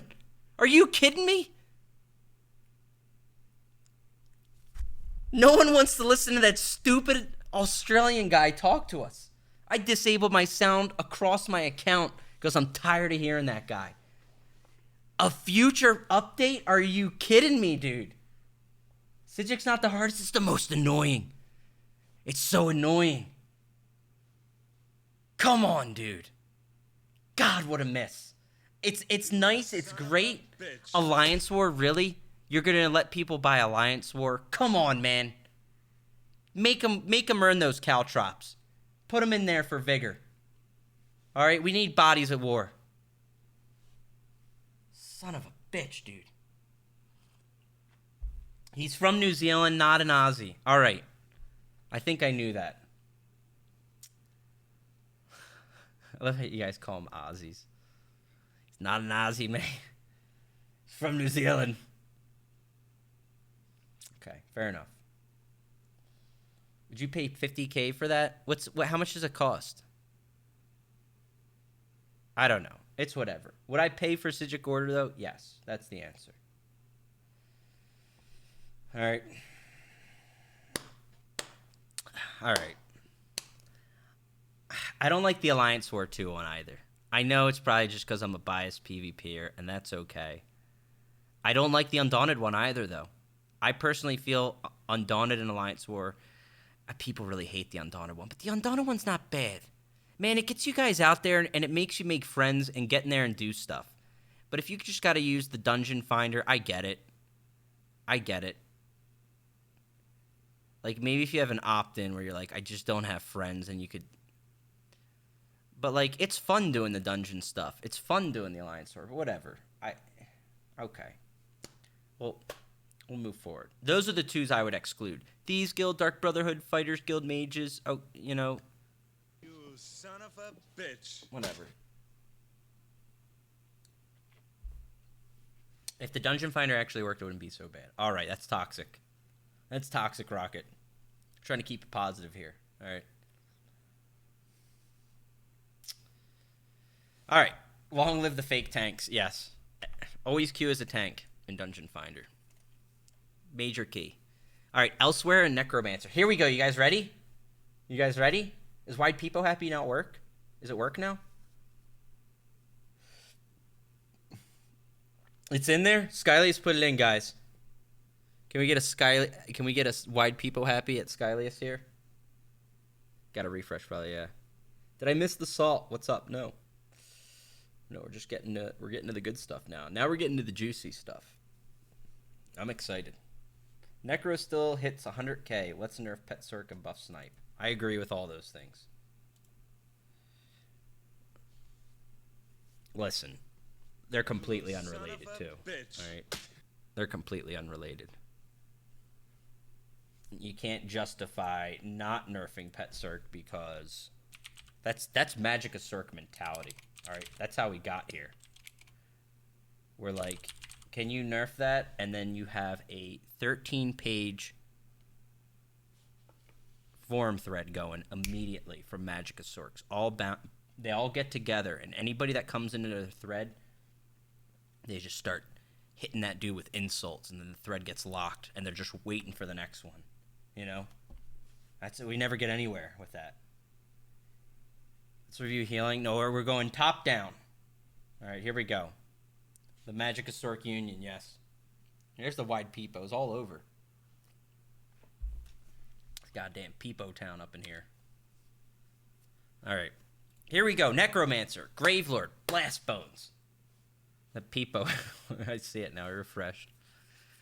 You don't see it. If you don't see it, you have to either refresh your chat or make sure you have BTTV and whatever. What's up, Roadside? Here we go. Blastbones. Remove the delay of the skeleton summoned from this ability in its morphs before it would attempt to leap to its target to help reliability. Good. Reduce the minimum range of the leap ability to 7 from 5 meters to reduce situations where Blastbones becomes confused on what to do.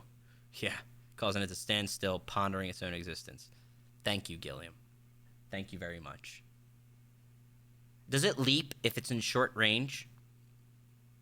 Like, if you summon it and it's within that real short range, can it just come out and leap immediately? And then if it's, say, 7 and beyond, it summons and starts to slow crawl until it hits that window and it leaps? If it doesn't work like that, I think that's the cool way to make it work. It rewards you for being up close and personal as a melee player. You know, there's a certain price you pay for getting in close. Son of a bitch. Mine still kind of hangs there. Well, you know, right now it's going to, yeah. Anywho, Boneyard. Increase the cost of this ability in its morphs to 3780 from 3510. So cost is up a little. Decrease the damage by approximately 32% per tick. Increase the bonus damage modifier for consuming a corpse to 50% from 20%. Trying to think what skill this is. Hang on, I'm gonna log in real quick just so I can see what skill it is. I think I know which one it is, but we can look at them together on a live environment here at least. It's the AoE circle. Thanks for narrowing it down. The gravestones one, the 3 gravestones. That's what I thought it was. It's the one with the synergy. Thanks for narrowing it down again. I think they've got 3 with the synergy. But I know which one we mean. It's the one I have on. It's the one that does fracture, the major debuffs. There's only one AoE in the game. That's right. So you get the 30% they removed from consuming a body. Now, let me check it out. Because I don't know if that's a morph. I don't remember even taking a body to do something. If it did that, you know. Necro, a lot of its skills consume different bodies for different stuff. So,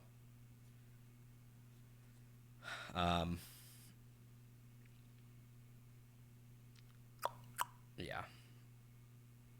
You son of a bitch. Wow. Tuggles didn't like that guy at all. That guy's gone from chat. Another one. Alright. So it's Boneyard, right? Boneyard. So, consumes a corpse on cast to deal 20% more damage. Yeah, I didn't even know that. Okay. So, what they did was increased it to 50% more damage instead of 20 if it consumes a corpse. Okay. Slight change. Interesting.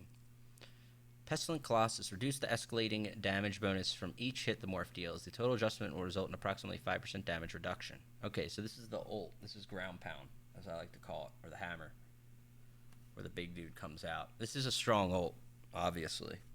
So, okay. Fair enough. Not a huge hit on it, but it's a damage reduction for sure. Skeletal Mage. Increase the base cost to 4320 from 2430 and increase the damage per tick by approximately 90%. The Archer's base is no longer ranks up by 1.1 per rank. Reduce the scaling bonus to 2 per hit from 10, which ranks up to 5% at rank 4. Wait, the magic... Oh, no, that's... Both of those are for the Archer morph. Reduce the scaling to 2% up from 10, which ranks up to 5. Okay. So, I don't even know if that's good. The Archer damage was so bad. That thing sucks. I put it on bar for the passive pen, but if Blastbone works, I'd take Blastbones any day over it. Like, this thing sucks. I don't even know what it's... Double damage, yeah. I mean, you're talking double nothing. Thing was plinking people for like 400 damage or something. It was so bad. That's all it did. It gave you an extra corpse, too. It also acted as something that would proc your passive for penetration, which was very good. This was very good here. Let me find it. This one. When you have a Gravelord ability active, your spell and physical pens increase by 1,500. This is big. Now, there's a couple ways to do this. The pet was easy. It's high uptime, easy to keep alive. However, if Blastbones is working very well, then you would basically keep casting Blastbones all the time, which is what you should be doing with the skill anyway. PvE, it's easy to use. In PvP, they just sit there and they lag out. And they're like, why am I in this world of lag? And I'm stuck in combat and I can't run to my target. And they just stand there. And they're kind of dumb in PvP. But if this works well and you could just keep these coming at the enemy, then that would be your way to go. I wouldn't even use the Archer, personally. At this pace, it would be done tomorrow. I'm trying, man. I'm like reading fast, and I'm not trying to harp on things if nothing big was changed. I'm trying. Shocking Siphon. This ability and Smorts will now update their hitboxes when fighting larger enemies. These abilities no longer have a resource cost and now scale for your highest offensive stats. Okay. Decrease the damage per tick by approximately 14%. Mystic Siphon. This ability now restores 35 magicka per tick at rank 4, down from 75. So they reduce the effectiveness of these things. Okay. Here's... Alright. Alright, hopefully Gilliam watches this. Here's my problem with it, Gilliam. Very simple. It's not the cost. That's nice. That's nice. You made it cost-free. Seems good. It takes a slot on my bar. Here I am. I put up my tether. I'm in PvP. I go around the pole. Oh, it broke. I can't retether the corpse. Good fight. That was an exciting opportunity at wasting a slot on my bar. You can't expect people to run these things if they break on every LOS. I mean, everything will snap these things. Like, they just break. And that's pretty shitty. Like, its practical use is thrown out the window unless you're going to sit there and face tank whatever you're fighting. Then you can do it. But for anybody that doesn't face tank, this is... You can't expect to keep these tethers up. The only one I've seen decent use from is the healing one. Mainly because it ticks non-stop. It's a very fast tick. It's a very small heal. But it's a decent tick. It's good to proc conditions, say Transmutation or Gosma or something like that. Any kind of conditional set. It's great for procking that. It hits an area. But again, I can use that only in a large-scale environment. If you expect me to do some kind of small-scale and stuff, I'm going to be running around terrain as I naturally should to stay alive. And this thing is going to keep snapping. They're making the Necro rely on corpses too, including Boneyard. You know, not have enough corpses. That's part of the thing. Corpses become very valuable in your build. Blast Bone's a good way to keep them up. There's a few good ways to keep a good rotation of corpses going. But ultimately what's going to happen is it's not going to be worth putting something in your bar that is a tether that breaks on every LOS in the game. It's not worth putting something on there and wasting a corpse when you could put it towards something else. Does Blast Bones make a corpse? It does. Exclamation point add-ons for that. Yes. See my add-ons. They remove the cost from both. Yes, and that's nice. Biggles, thank you for the prime. Welcome in. Another one. Thank you, man. My point is, that's not a bad change that they made it free, but it's almost it's difficult to warrant the use of these things when they break on LOS. Like, that's been my biggest problem. In PvE, I was able to use these things, and it was no big deal. The only issue is what they talked about, the large hitboxes. But outside of that, you can tether something, fine. You don't need to really LOS so much in PvE, except if there's a mechanic phase. Outside of that, you're good. In PvP, we have to LOS, we have to move around. And basically, they made them cost-free and made them not as effective. So that can't really work. Are you kidding me? Box. Okay. When is the new patch coming? In 2 months? No, in about a month from now. 6 weeks-ish? Yeah. It's usually about 5-ish from when they release. So something in that target range, yeah. Bone Tyrant, Bitter Harvest. The heal from this ability and its morphs are now properly synced up with the essence you absorb, resulting in less of a delay. Increase the healing per tick by approximately 11%. Okay. Not a big change. That's this skill that typically would give you ult gen unless you want to take the major protection version. Isn't it? Necrotic Potency. What do they call it here? I think it's that one, right? I think that's the unmorphed version of it. I think I'm right in that. And it's only 2 seconds that it lasts, and pretty much it gives you a hit of healing for each corpse. It's a great skill for ult gen. Not a big deal on the change. Bone Goliath Transformation. Fix an issue where you could occasionally become stuck as a terrifying giant after casting this ability and its morphs, and never return to your frail humanoid form. You must now find other ways to usher terror into Tamriel. Oh, we will. Every day. Okay, they fixed the grow bug. Okay. It is that one? Okay. Living Death, Render Flesh. This is the heal. Fix an issue where the befouled star from the Shadow Tree was applying to the minor defile. Son of a bitch. Ooh, wow. Alright. That sucks. Restoring Tether. This ability and its morphs no longer have a resource cost. And now scale off your highest offensive stats. Not bad, same issue. This one's a little more tolerable. This skill has uses outside of the other ones, and it's only because it's a high ticking heal. That's AoE. Decrease the healing per tick. Great. It's already so weak. Mortal Coil. Reduce the stamina return per tick. Okay. I don't think these are good solutions to the tether skills. I'm going to tell you right now. You're really limiting these into, like, you know,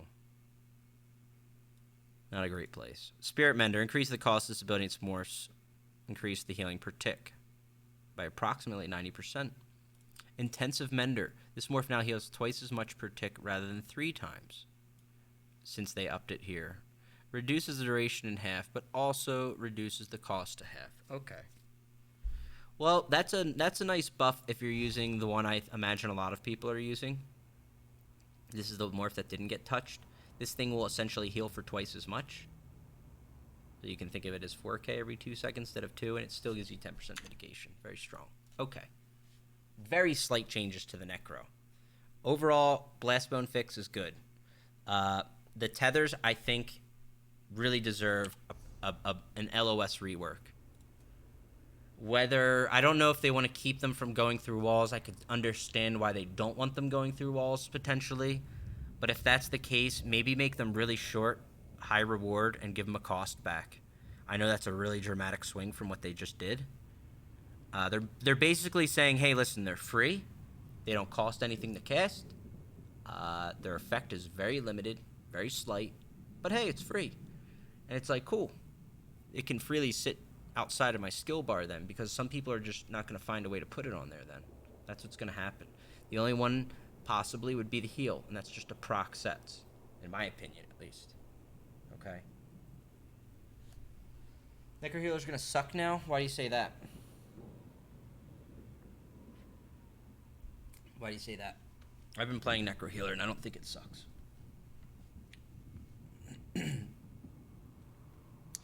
Hopefully Blastbones is better, otherwise Necro's still dead. Yeah, it needs to function pretty fluidly. Blastbones is kind of like the subterranean / deep fissure of Warden. It's about the new update coming out. It is. I still see no major sorcery inside the class trees. There isn't, yeah. So people call for that change in the form before, yeah. What if they didn't consume the corpse? What do you mean?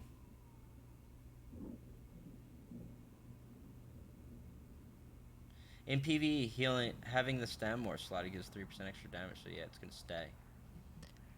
Right, I'm talking about for PvP. I've done Necro in PvE, and I've used that there. I'm talking about how these tethers function. That's fine. They may not do anything, and it'll just be one of those kind of limitedly dead skills for PvP. Maybe not. I don't know. I'm not, being free is pretty nice. But if your uptime is super limited and you need another skill in your bar to make your build work, you're going to do that. And you'll make up for those stats elsewhere. You son of a bitch. I think the tether heal nerf is going to make it weak and almost useless. Oh, yeah. We'll see. I still think it has some use there. And it also has a very unique ult to provide to team fights. So, that's my opinion. Do you think the tethering another target player rather than a corpse would be a good solution to force the other guy to LOS? It's not a bad idea. It's an idea. I don't know if it's going to be mechanically fluid and possible for them to do. I don't know. But I'm just trying to. I'm giving my quick overview on it. It's not the biggest thing, but it's something that could have really helped make the class cool. It really relies on corpse. It had cool corpse tether mechanics, and they're just not functionally useful. To make them really useful, you have to assume that you always have a corpse to hit, which you do in PvP. But that's not the issue. It's the uptime. You don't have the ability to constantly have these things tethered in PvP and move around and do what you need to do to fight like a normal person in PvP. You can't. That's all. All right. Let's move on. Combat gameplay. Developer comment. Here we go. In the theme of our ongoing ability audit, many of the updates, ability adjustments have been set on the goal of bringing values, such as healing or damage per second and cost, and to be more consistent with one another. We believe that auxiliary effects and passives that are paired with these abilities are the primary means of adding depth and variety to each individual ability, while the core functions should remain relatively close so you have an easier time discerning effectiveness of these abilities. Gilliam, you need to work on your run-on sentences, dude. This is unbelievable. This is one fucking sentence. And this take 30 minutes to write, and there are less overall situations of dead abilities. Whew. Let me reread that one. I didn't catch it all. We believe that auxiliary effects and passives that are paired with these abilities are the primary means of adding depth and variety to each individual ability, while the core functions should remain relatively close so you have an easier time discerning effectiveness of these abilities, and there are less overall situations of quote-unquote dead abilities. Okay. Understood. Many changes you'll see also strive to add more consistency to the behavior of how these abilities interact with things like critical strike chance or scaling mechanisms, in hopes to remove some of the many quote-unquote hidden expertise moments where some abilities just felt weaker for certain builds because of arbitrary mechanisms and required failure to learn. Yeah. Pirate skeleton. This being said, we also want to make it clear that our standards are not unflinching. That's a mission statement right there. Our standards are not unflinching. And it's just because we've done a passive abilities with the audit, it doesn't mean we will never return to them or make adjustments. Hit me with the double negatives. This does not mean we will never return. The goal of standardization we have had with update 21 and 22 is not done under the guise that our standards are perfect, but rather the focus on consistency and order. What are these words, dude? I feel like I'm reading the opening of Gilliam's fictional novel right now, dude. This is great. Yo, Mighty Mumble, thank you for the host, dude. Welcome in. We're just reading the patch notes. I love this shit. I want to be a fly on the wall while Gilliam's writing this and proofreading it. And he's just like, got it. Consistency and order. Those are the pillars of justice here. My unflinching standardization audits will not be stopped. The concept of balance is highly contextual. So we've had the stance of reining in the varied behaviors of our incredibly dynamic game so we can do a better job moving forward, addressing abilities that fall out of line. I guarantee you, like, at over 50% of the people that read this have no idea what's going on. And they're just like, what happened to Magic at Sword? Fuck. It's probably what I'm going to end up getting to, I think. Do you understand the words? I love Gilliam, though. And I think he is pretty good for the job. Who knows? We'll see what's in here. This is obviously a big one. Basically saying we're changing lots of shit and we think we're headed in the right direction, but we might end up breaking the world and have to revert/make new changes. And we reserve the right to do so. It's not a bad way of saying it. I feel like he throws... There's all these words thrown in, and it's like... It sounds important. I love it. I love it. It's fun to read. 50 Shades of Gil. Here we go. Let's get to it. General. This is just the general. Here we go. I hate buzzwords. Is that what you think? Okay. Increase the duration of the off-balance effect. Hello, cutie pie.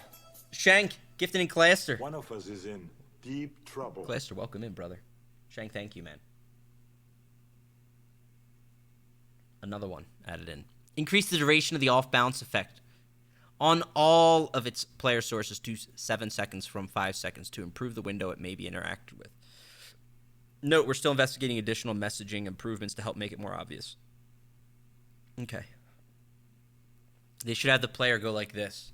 You should hit him with the drunk personality when you set him off balance. All right. I don't know. It's a bad idea. All player sources of bleeds will now respect a target's physical pen. Many adjustments have been made to ensure bleeds deal similar damage to other standard dots. Huh.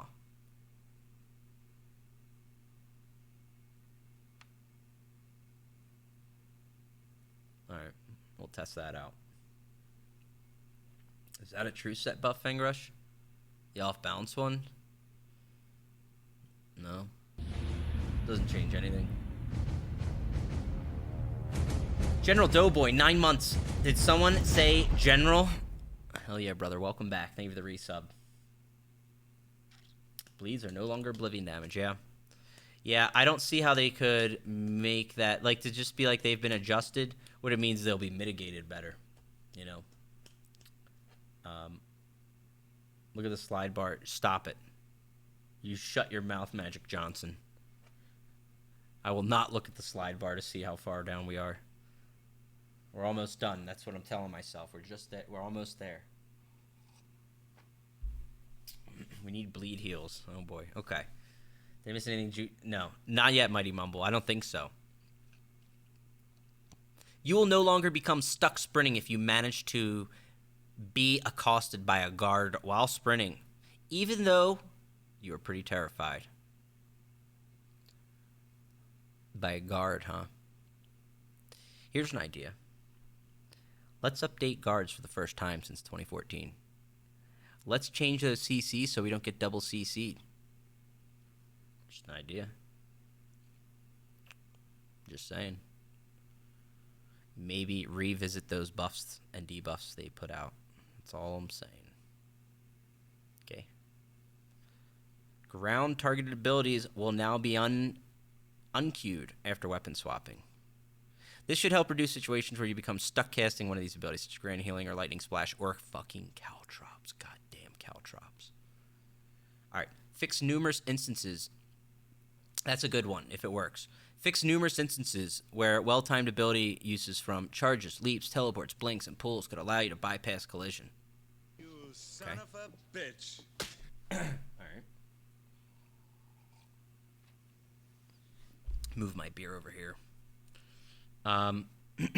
Many damage over time abilities, both single target and AoE, have been re-standardized to follow similar behaviors of other ability types. Area of effect dots will now be 33% weaker than a single target dot counterpart and cost 30% more, just like direct damage AoEs versus single targets. Huh, okay. Adjusted the animations and chaos times for many ultimates that are meant to have high impact to better synchronize their attacks to their animations. These abilities cannot be interrupted, and canceling them or being stopped while casting them will not consume your ultimate. This affects the following abilities.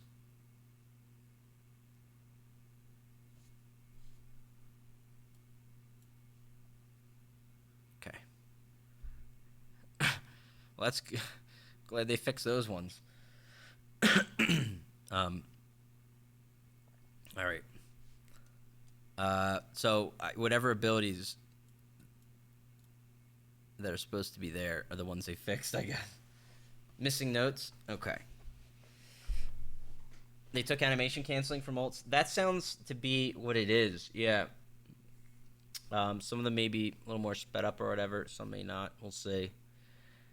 I will say this. Every time they mess with animations, it doesn't do what they think, and something else is better or broken, stronger. We'll see.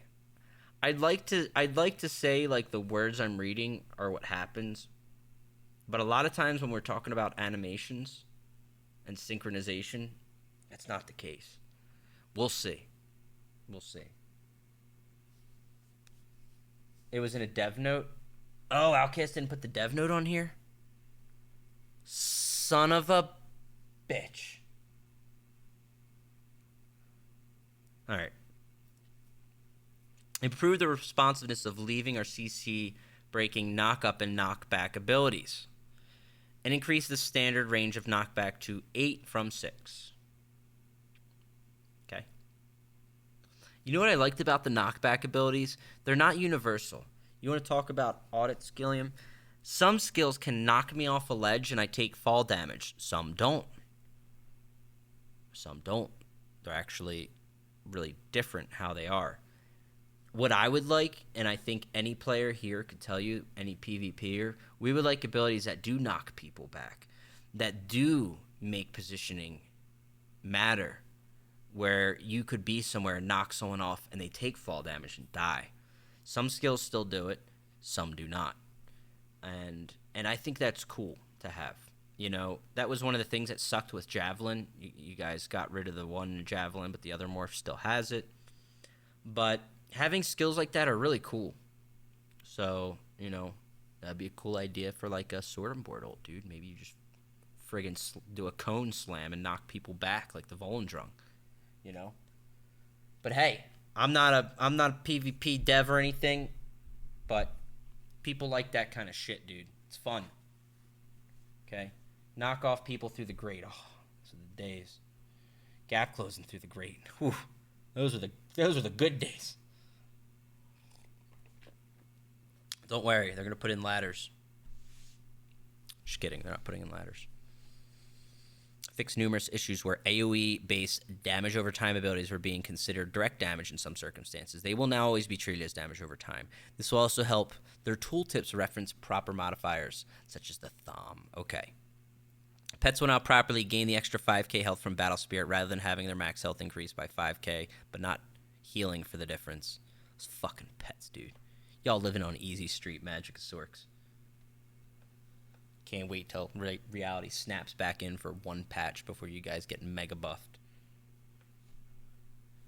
Still waiting for that grappling hook. Hell yeah, dude. Captain America shield throw. That's what I'm talking about, Strong. Action pack, baby. Who likes action? Baby Pierce. Alright. Fixed an issue where default telegraphs on the AoE abilities would occasionally not appear in some PvP areas. Okay. I don't believe it, but sounds good. I mean, when the shit gets real on Friday night at 8 p.m., you're not going to see some shit. It's about the only time that happens to me, though. Sources of stamina, health, and magicka cost reduction that are obtained from passive abilities or item sets are now all multiplicative, rather than being a mixture of additive and multi. This was done for a more streamlined behavior across the board and limit the opportunity to reduce an ability's cost to 0 by stacking multiple sources of cost reduction. Below is a list of those effective sources that had adjustments made to them, since this will ultimately increase the cost of abilities when using multiple sources of cost reduction. Still trying to fix those cost reductions. Okay, nice. Nice. I already kind of know probably what they're referencing there, a lot of them, because I've played with a few of those. Whoa! Snack with a $10 donate, dude. This will quench your thirst. I think you're gonna need it. Showtime. It's showtime. Thank you for the $10 donate, dude. The sets are on the Zoth site. I have the sets. Type in !point new sets if you guys want to see the new sets. We already looked at the new sets. Fuck, that scared me. I thought something fell. Yeah. It's loud. It's loud. Okay. Resource agnostic sources of healing will now use your highest crit strike chance rather than defaulting to spell crit only. Resource agnostic refers to the abilities that utilize only your max health to scale and are based off flat values. Below is a list of effective abilities. Okay. This ability list below now properly use precise strikes to scale rather than Elfborn, since they are stam abilities. Fuck, dude, he's missing all these. Hang on a second. I'm gonna see if he can add these.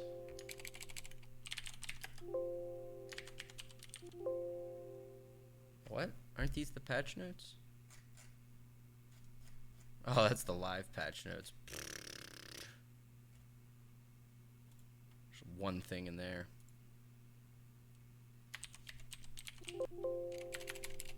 Can't type today, dudes. Okay. this over. All right. Dev notes aren't there. Yeah, I know. He wasn't able to pull them, it looks like, on first pass. We could probably do that. Increase the cost at rank. 2 Unholy Knowledge, Vampire Lord set, Seducer's a big one. You son of a bitch. Okay. All right.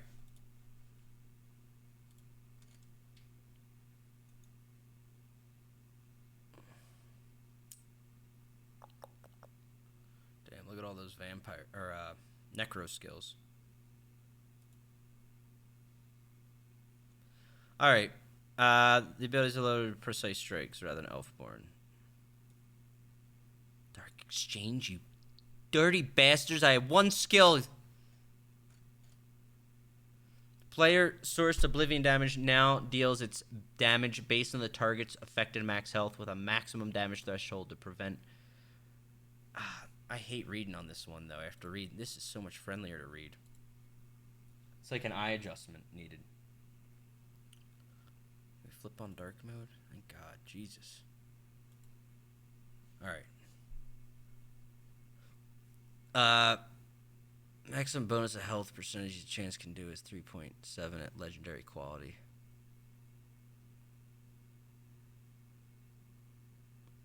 So the max health percent for Oblivion damage enchants will scale with the enchantment quality.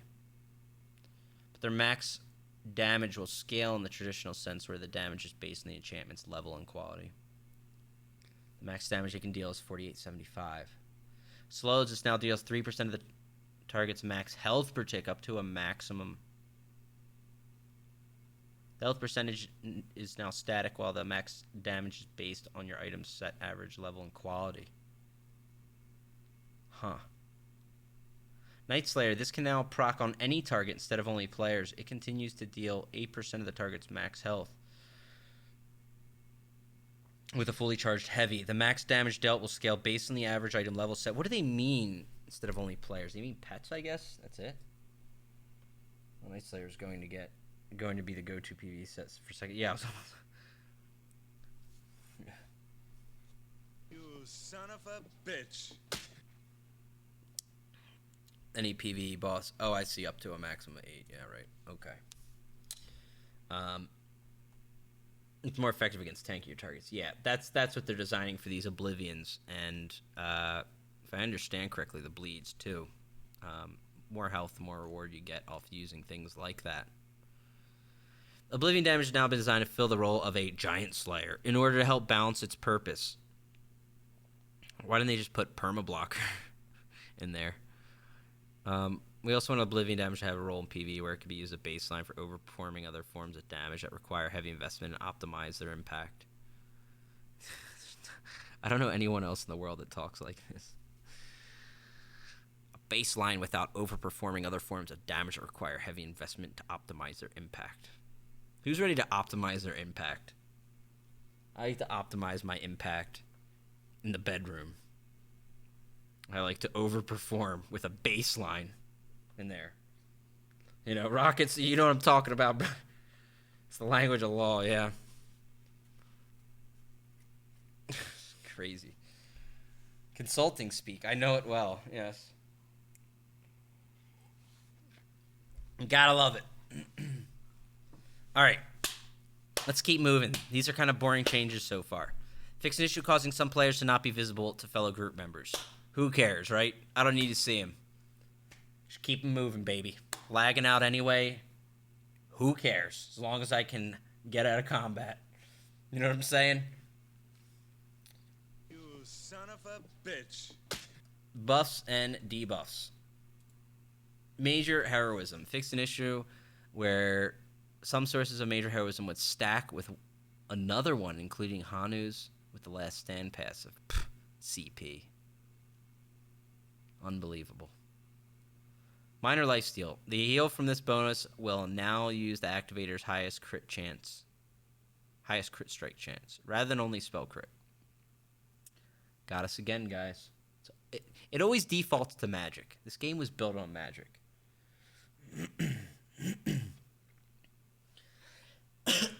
As someone who's played a shit ton of magic, so it's about time for real shield nerf to sustain. Harness and the cheap ass 2K magic awards insane. Which gives you 10K magic in return. Wait, what? I've been already on for 3 hours? Jesus. Alright. Let's keep rolling, dude. DKs. They already been looking damn good. They're feeling good this patch on live right now. Pretty good. Ardent Flame Combustion increased cooldown this passive to 2 from 5. This was done to help alleviate many of the duration-based ability cost increases, as well as helping the passive synergize with more customization. Blah, blah, blah, blah. Charge trait. Okay. Alright. Fiery Breath increased the cost of this ability in S'mores to 2808 from 2700. Okay. Decreased the dot damage by about 15%, though. Alright. Little changes there. Lava Whip, Molten Whip reduced the stacking spell damage bonus from this passive to 75 at rank 4 from 125. Nerf so far. Let's take it slow. Searing Strike, fix an issue where the visual from this ability in S'mores would fail to apply if the target was blocking. Increase the cost, again. Increase the dot damage by about 26% per tick, though. Alright.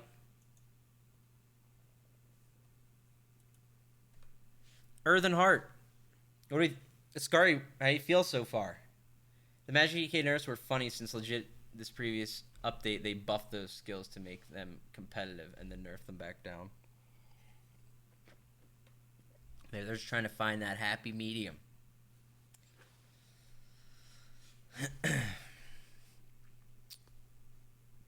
Yeah, I don't know how their sustain's been, but their damage has been there. They're kind of weird Magicka class. They have to be like in the fight more than anyone else, right? Being how they are more melee centric. Anyway, here we go. Unbiased, fair opinions. Yin Yang Sparty. Unless the DK went full damage sets, they still don't have enough damage to kill tanks and healers. Yeah, well, I mean, they're not alone, dude. I mean, you have one of the best tools to wear down both those. Fossilize. Very good. But I hear you. Having a very dot-centric rotation is tough, especially against like Templars, things that can purge.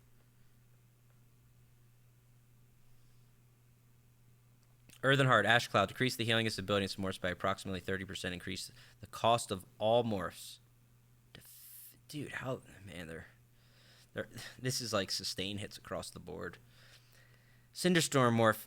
This morph is now 50% stronger in the base ability, which will result in an approximately 1% heal reduction comparatively. Reduce the damage over time by approximately 30% per tick. On Eruption. Wow.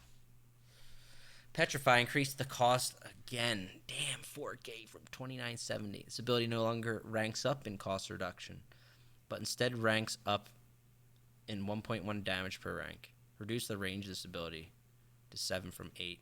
Shadow Rocks, fishing issue where this where the heal from this ability was missing a previous rank up, which will result in approximately a 3% increase in healing.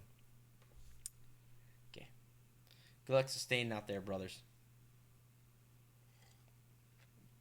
Not too worried, already went back to Stam DK. Yeah, Stam DK feels pretty good right now. That's pretty expensive right there. That's probably one of the bigger hits. From the limited play I've had of Magicka DK, that's I don't know. You guys tell me. I think that one hits pretty hard.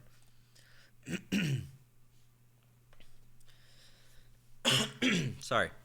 Nightblade, Assassination, Grim Focus. Fix an issue where the spectral bow from this ability and S'mores could consume all your stacks, even if you failed to fire the projectile.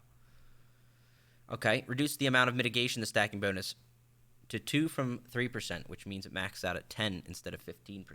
Okay. Still a good skill. And they fixed the other issue it had, apparently. Mark target's ability and Reapers now are considered 1 negative effect instead of 3. Piercing will count as 2 due to the reveal aspect. The conditional if the target dies bonus from this ability in its morphs will no longer proc when using on pets. Come on, man. Alright. Only players.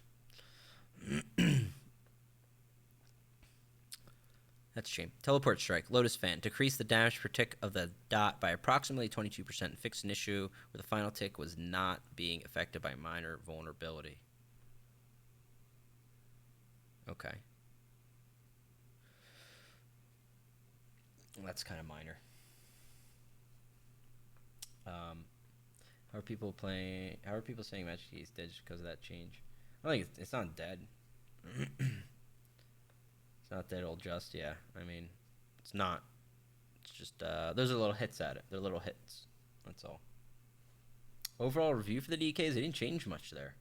They just made changes towards the Magicka DK. They really upped the cost on a few things there and reduced some damage. That's all.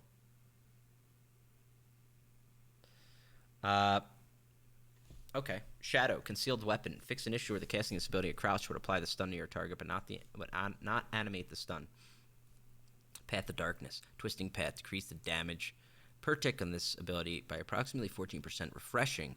Fix an issue where this ability could heal you twice per tick after the first heal applied. Increase the healing per tick by approximately 29%. Note the heal will be stronger than twisting damage potential because twisting also gains increased area coverage. Okay. So that's pretty good. Refreshing's a great skill in group play. Shadow Cloak. Fix an issue where this ability in Shadow Disguise Morph could fail to cast if you had to prevent attacking innocence turned on. This ability in Shadow Disguise Morph now lasts 3 seconds at base, but are no longer affected by the Dark Veil passive. This is done to help low-level characters utilize skill. Okay.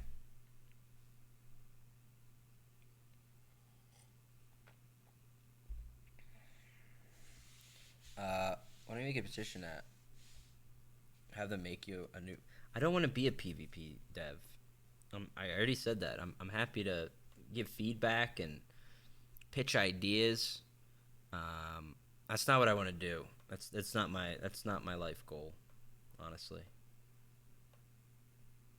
So and I don't want to insult them either, because I not only know them pretty well at this point personally, but I also know there are some competent people there that know what they're doing and are pretty good. Some of the issues, honestly, if you really wanted to know, and I don't know because I don't work at the studio, and I'm happy to not know. So for starters, I'm not seeing anything here that's like some gross thing to freak out about. For starters, we haven't hit anything like that yet. So there's nothing I've seen that's even deserving of that comment right now. But you know, there's probably only a limited amount of people that can all go through everything in a limited amount of time.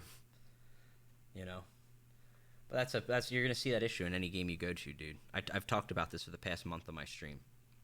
A lot of game companies, man, they're not giving much to their developers to make a good game.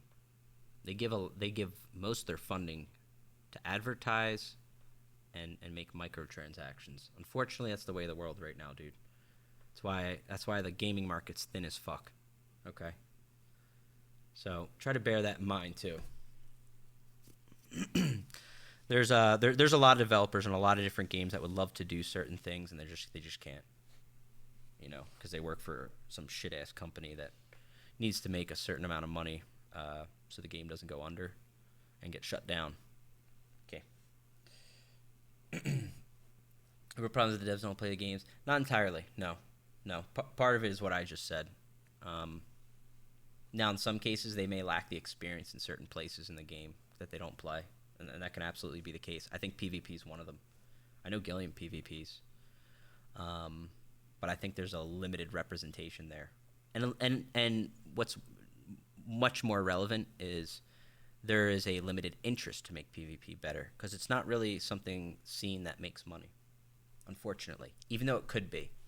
That's been what I fought for ESO for many years. I've tried to convince them how fucking awesome this is, how much of a gem they have, hoping somebody would take that to somebody that matters somewhere at ZeniMax and say, hey, let's give it a fucking shot, dude. I think we have something that's pretty good. Just give it a shot. We got nothing to lose. Let's throw some shit at it. Let's put together a plan that doesn't cost us a lot, but will start to push us in a direction and see what happens. Let's promote it a little bit. Let's see what happens. Because that's very possible. You know? So, that's what I try to do. You son of a bitch. Anyway, let's not tangent down there. Summon Shade. Increase the cost of this ability and its morphs to 4k from 2700.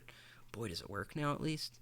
Reduce the damage per hit of Corrosive Flare to approximately 9%. The area attack Corrosive Slash now deals the same damage as normal attack instead of dealing 20% bonus damage. Doesn't this skill still not work well, Summon Shade? Doesn't it still have issues teleporting back to it? Is it only vertical? Or what's the deal with it? Is it LOS?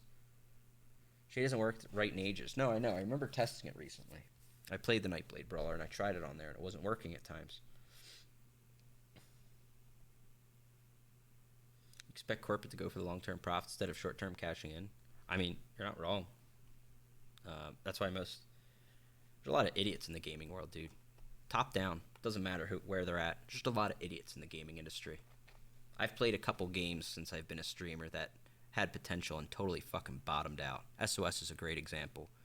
Pretty cool game. Great potential. Bunch of fucking idiots. No offense. They had some cool devs. They had their hands tied. They all got fired one by one as the game went under. It's just a shame. I mean, so when you're slandering people personally, just try to keep that in mind too. And I haven't always been the best. I've made jokes about Roble and stuff before, and it's not something I enjoy doing. It's a real person at the end of the day, and some of these other people are. You know, you have to live and learn. I'll try to help point people in that direction sometimes. Not always going to be perfect. I try to keep it lighthearted and fun when I do call people out. But I have nothing but respect for like Gilliam and Wheeler. It doesn't work. That's why they increase the cost so people don't slot it. Nice, Scaff. I like that, dude. I like that. You know? Is that in the developer notes? Are they invisible here? Sometimes the vertical doesn't work. That's where I had issues with this. My vertical never worked when I used Shade. I dropped down, couldn't do it. I remember SOS, yeah. That game went right under immediately. Reformed. I wouldn't say I'm reformed. I'm just saying, like, and again, I'm not always going to be perfect, but I'm just saying, like, I haven't even seen anything here to be like, fuck Gilliam. What an idiot. Like, we haven't seen anything like that. And if there is, let me know. You know? Some of these changes are disgusting. So we are read through all of them. All right, we're still going. I'm still working on it, dude. I'm not talking about SOS. It's fine. It's just an example of something. People that are here know what I'm talking about. You know? Do you think the increase in skill costs are because of the never-ending PvP battles where people don't die? No. I don't really. I think that's part of Gilliam's audit of skills. I think he's going through and weighing the effectiveness and the timing and the use of these skills and trying to adjust class balance through, saying, hey, if we put this cost here, the general XYZ build is going to require a little more sustain to run it. Is it a black beer? It is. It's a stout. Veiled Heritage seems good, seems terrible. Are you going to record the healing notes? I'm doing everything. Everything I'm doing here will be posted on YouTube. And we haven't got there yet. Yo, what's up, Feng? Please, I struggle between choosing a Warden or a Templar healer. What do you recommend? They're both very good. Templar's easier. Warden takes a little more. They fulfill different roles. They're both very strong. And I'm wondering about the healing stuff. I feel like I'm going to have people that are really polarized with what I have to say, depending on what they do, because I'm not sure yet. Can you give me 30 seconds, stream? Give me 1 second, all right? Hang on. I'll be right back, not long.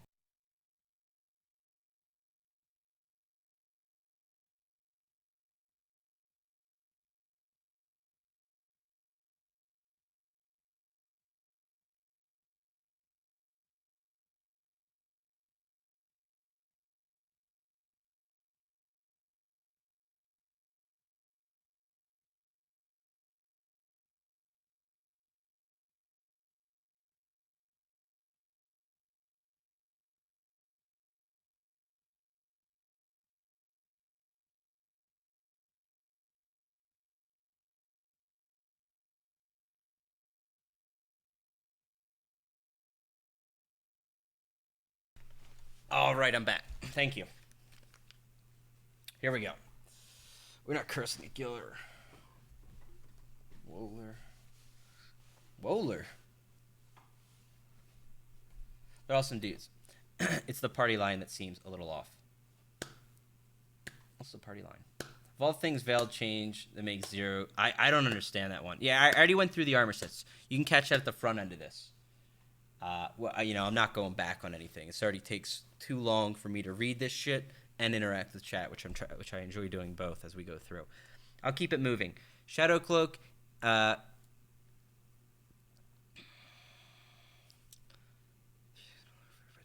Okay, right. And then the Shade one was weird. Okay. I think they forgot that, like, Shade doesn't work sometimes. Okay. That's worth noting. I think that's what people want to see in there. Shade works all the time now. Patch note updated. Siphoning, drain power, power extraction. This morph no longer increase the damage dealt to the attack, but instead reduce the weapon damage of enemies hit by 300 for 8 seconds. Wow, okay. I don't know if this is caught on too much, but I know different groups ran. Some groups were running the Nightblade AoE because they did have strong potential there with that. It's not bad. I mean, it's not great. 300 weapon damage. It's like very specific. If it's a stam meta, then it's useful, I guess. That can stack. This thing can. The power extraction. How do you guys know this? Is the PTS up? Where are you getting this info? No, can it? I mean, you're asking? I don't know. The PTS isn't up. Okay, so we don't know. Probably not. I'm gonna assume not. That would if it did stack, that would be unintended for that to be the case, and it would be changed because that's insane. So let's assume that. Let's assume that and understand that it could go either way. Cripple. Decrease the cost of ability and some more to 2970 from 3240 and increase the damage by about 17% per tick. Okay. Crippling Grasp. Increase the initial hit by about 37% and decrease the dot by approximately 2. So they made Cripple a little better. Okay.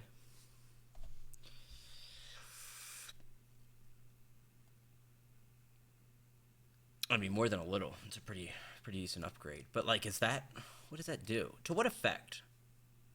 Is there no developer note here? Like, what's the goal here?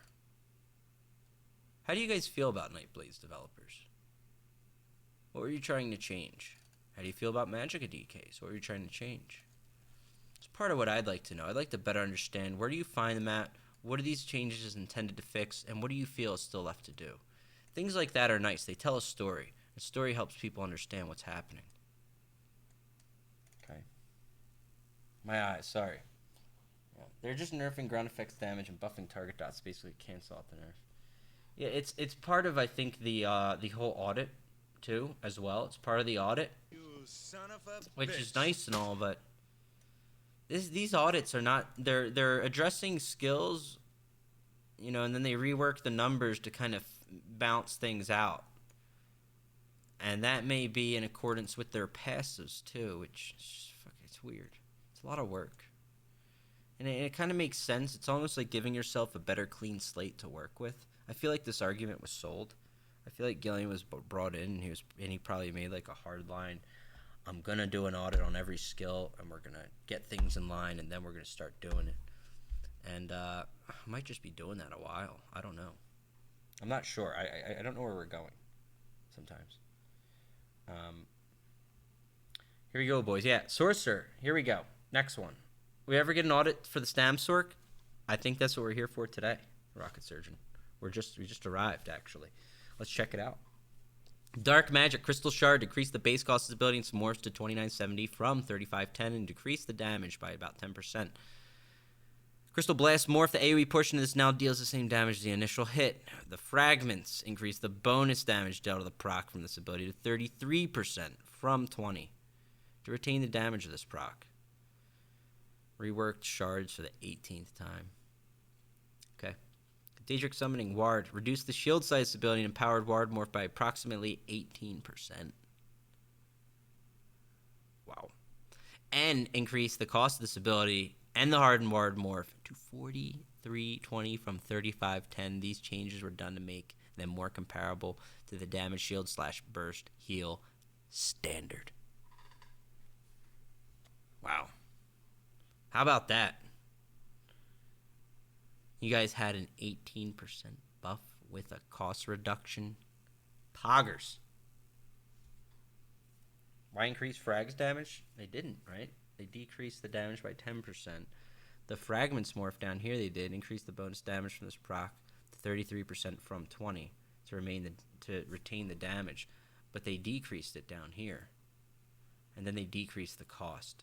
So basically, its bonus damage was like kept same, but the cost is reduced up here, okay? Why would you think Stamsork would be in these notes? I like to dream, Troggy. I like to dream. Okay? Conjured Ward is getting hit right out the gate. Empowered Ward, the final cost of this ability is now 30, 70, 80, and it no longer gains the 1.1% shield size as the rank, as it already has a cost reduction rank up. That's right, no double dipping. Hardened Ward, reduced the shield size by about 9%. Damn.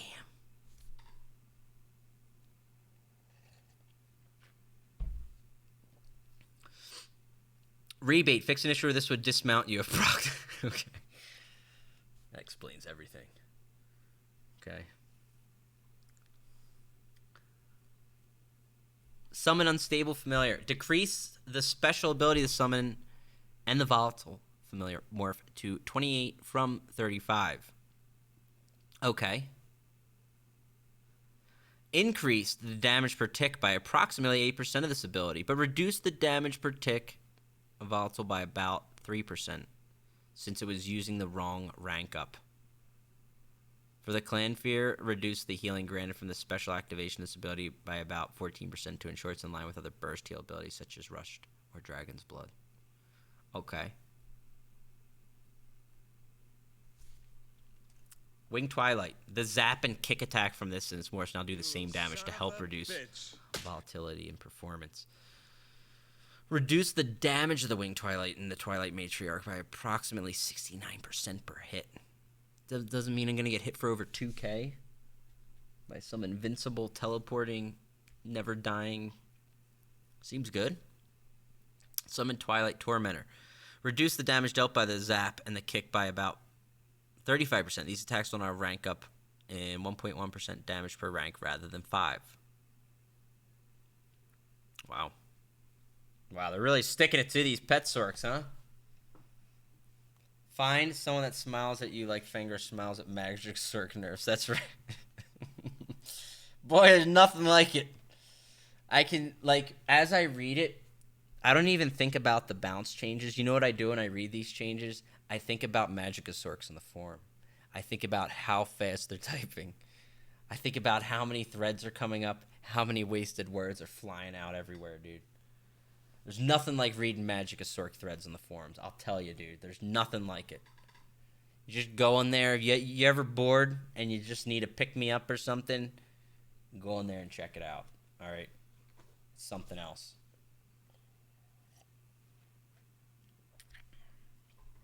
But we're not done yet. Rip using pets and Daedric Prey in PvE. Very interesting. I'll talk more about it. Let's get through it all. Emma Overload's having a mental breakdown right now.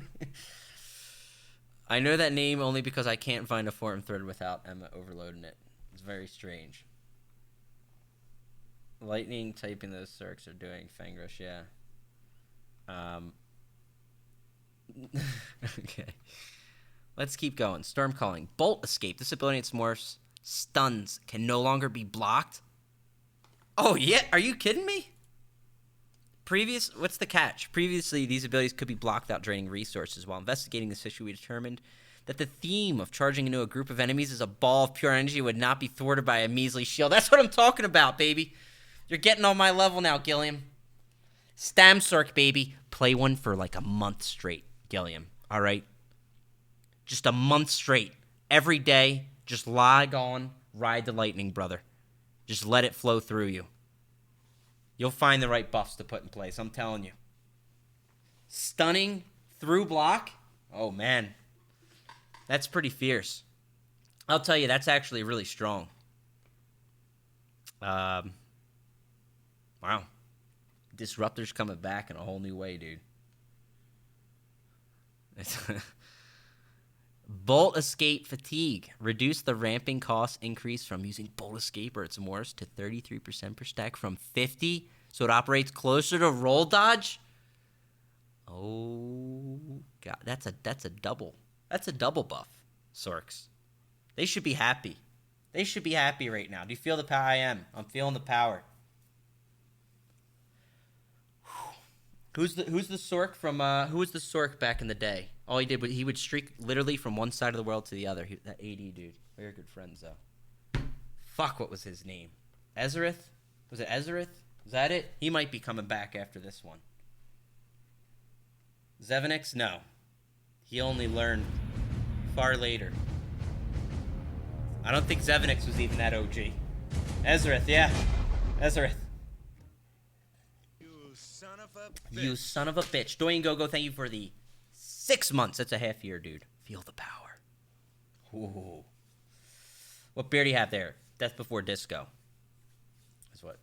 You got a stout from Terrapin called Wake and Bake. I have had that. It is a good one. It is a good one. Slayer, thank you for the host, dude. Oh, that far back? Yeah, Ezerith far back. All right. That's part of why he quit. He's like, I can't streak across the entire Cyrodiil map. I'm quitting. Fuck this shit. If I can't streak 38 times in a row, I'm out. Okay. Sorry, I just need a little break here to be excited. That was kind of cool. You're telling me I have a guaranteed stun off streak now. That's what I'm hearing. Goes through block. Okay. Wow. All right. There's a buff for you, Sorks. Be happy. Overload. The hitbox for this ability's heavy attack will not properly update when fighting dragons. Okay, fixed an issue with the heavy attack.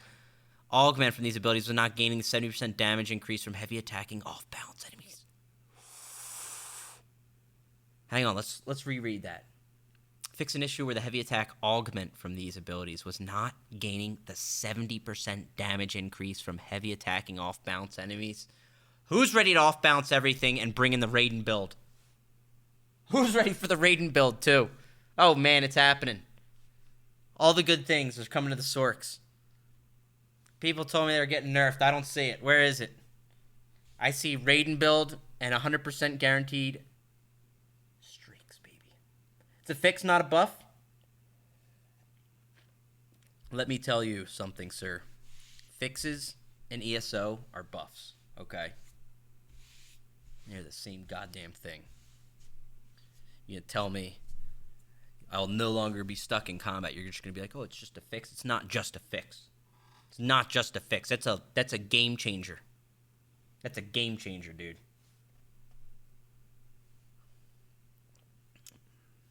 All right. Let's keep going here. Raiden build, you mean sneaking around through a tunnel? There's a build for that?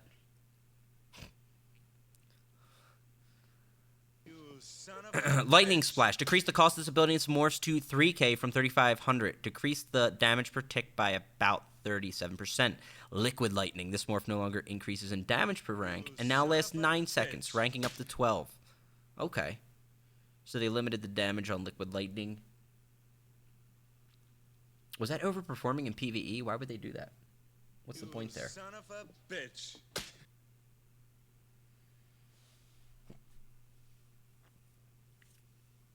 Fix an issue where Overload was not executing players immediately. Hell yeah, brother.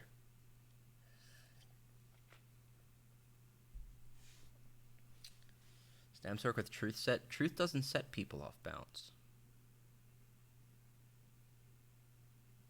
You need to set them off balance. But there are ways for that. I have a feeling this patch is going to feel good. Oh. Man, Shadow Man, I know you got hit by a 16k heavy overload tick. I do know that it could use more damage, Man Shadow. You were probably playing in CP, Man Shadow Man. Probably lagged out of your mind in CP on EU server while it was crashing. Alright. They just did blanket nerfs for PvE. Is that what this? I mean, the Liquid Lightning has to be, right? Son of a bitch. There's a passive in the CP tree. Yeah, I don't do CP PvP though. It's all good. There's a couple ways to off balance people. But Not really what I'm looking to do. The one big thing there is streak. So that's all of Sork in a nutshell. Liquid Lightning got hit from a PvP perspective, nothing crazy. However, they took a hit. The Crystal Shard, nothing real big there. What is big is the shield change so far in here. That's big. The pet Sorks. But let's be real. Let's stop. Let's stop and talk about the pet Sork nerf for a second. If you are somebody out there playing a pet Sork and you believed you didn't need a change, you're immediately discounted from the conversation because you're out of your mind. All right? You can just leave immediately. No one's going to spend any time wasting it on that. The pet Sorks are annoying as shit. It is also pretty much, I think it's universally agreed, it's just the easiest, stupidest way to play. Now here's the thing. I've played Necro in some other games. It was actually one of my first in a few games, like EverQuest and stuff. All the way back to EverQuest days. I've played it in different games. And playing a pet class can be cool. Like, the thing what I hate about pet Sorks, I will tell you this, what I hate about them, and we're not going in the right direction. How do you like your ribs? Yo, Kimi, thank you for the 100 bits. Another one. The thing I hate about pets and ESO is they're just so dumb now. And now they're becoming untargetable. They're making a lot of the pets, you can't even target them now. The Magicka Sork pets are the stupidest pet design I've ever seen in any MMO. I swear to God, they are stupid as shit. Their damage, you can't hurt them in PvP. And if you do hurt them and you beat the shit out of them, and that Sork moves at all, the pet immediately disappears and reappears next to the source, and it has full health. Any normal player that's coming from any other MMO is going to be like, what the fuck is this dumb bullshit? Wasn't I just hitting that thing that disappeared? Is it standing next to that guy over there now? Like, it just doesn't make sense. All the meanwhile, the thing's sitting there on autopilot, just attacking you nonstop. It's so stupid. The general design of the pet sucks. So, frankly, I can't see the pets doing good damage unless they are fundamentally changed. I think they're so stupid right now. They're just so dumb. And it's not the Magicka Sork's fault. That's just how the game works. The pets are so dumb. They are just one of the most poorly designed things I've ever seen. Ever. Just terrible. Like, I'd rather have something that's more difficult to deploy and does twice as much damage as it does right now. But that's not the case. You know? So right now, Pet Sork has just been like, autopilot, streak around, don't worry, your pet will be there, it'll immediately teleport, follow you around, need a heal, no worries, it's right there, bro. How do you like your ribs? It's stupid. So good. Like right now, I'd rather just get rid of this gameplay or change pets to a different function altogether than being anything damage related, unless you can fix having them targeted and killed as a reasonable option. And even if you do kill them, and they start to resummon and you bash them, they can start casting immediately after the bash, and now you can't interrupt the pet. There's literally a point in time where you cannot even interrupt them from recasting the pet, and you have to stop and wonder, what the fuck am I doing trying to even kill these things to begin with? You may have been there at some point, and then you realize it's not worth your time, actually. It's actually stupid to try to do. But people don't know this coming into the game. Their design is terrible. They're really stupid. Sir, it's okay. My point's not to talk about EQ or any game like that. I'm just saying the design of pets is really stupid. I'd stop trying to work with these things and make them like these dynamic damage dealers. Like, pets shouldn't teleport, dude. If I lock down a pet, give the pet Sork a way to clear the route from him or something, or whatever. But right now, with having pets just teleport around, like, get real, dude. You can't have a pet disappear and reappear next to someone at full health while it's taking like 90% damage mitigation. It's so dumb. If I can't kill the pet to counter it, give me another means to countering it. Sure, I could throw a stun at it or something, but like, I don't like the design of them. I think the pet design is so brain dead stupid. And it may just be a limitation of the game. There may be no point, trying to further develop them. And if that's the case, which it seems to be, stop trying to make them into something. Stop wasting 20 different patch cycles reworking pets. Make them what they are, make it simple, move on to reworking some of the other things. You know? That's my advice. I think these pets are never going to be anything great. Son of a Like, bitch. stop wasting time on it. I'm telling you. Like, honestly, they should have just made, like, a pet skill line. In some other way and be like, listen, you can try these pets and you can do some shit with them, but their use is limited. Because the AI is just so bad with pets. It's so bad. It's just terrible. You know, there's I don't know. They're just terrible. Cold One, thank you for the T1. Welcome in. Thank you for that brand new sub. I know there's going to be a lot of pet Sorc haters though, and all that, and sorry guys, it's just such a dumb play style. It's so stupid. Nobody enjoys having it around. It's stupid. You just run around, literally just like flood shields. If we're not attacking you, you're doing excellent damage just by holding down like heavy attack with a fucking lightning staff while your pet's doing shit. Under attack, no problem. Hold block, throw out some cheap ass wards while the pet heals you or something. It's just fucking stupid, dude. No one wants to deal with them. So I'm happy to see what they did here to these.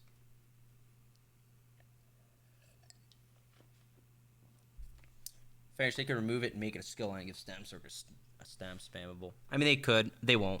I don't expect them to do that. I'm just saying, like, I get having a pet. I get filling that gap. But we have to understand there's limitations to pets. There are limitations to these pets. That's why the werewolf pets are not even targetable. Have you guys noticed every patch, more and more of the pets are being untargetable? Have you guys noticed that? Baby Gangsters, thank you for the T2. Double fisting, dude. Hell yeah, brother. In before Orc Pet Sorc Army. No, too soon. Too soon. It's too soon. What's up, Ninja? How you doing? Pet Sorcs are used for bots. And facing one is just trying to go through another wall. Seems good. Good things to add.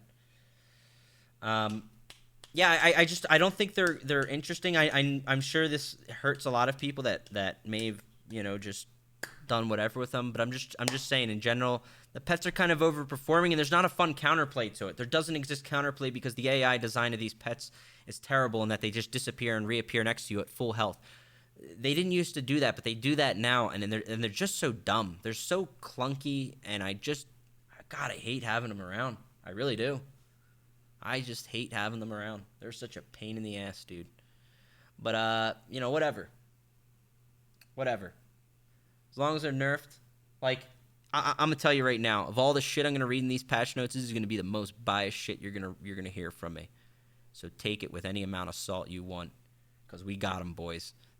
The pet Sorcs, the pet Sorcs are getting the hammer, and I love it. Like, I'm tired of dealing with them. I don't like it. I have no idea why the pets can't be annihilated by AoE. Nothing hurts them, dude.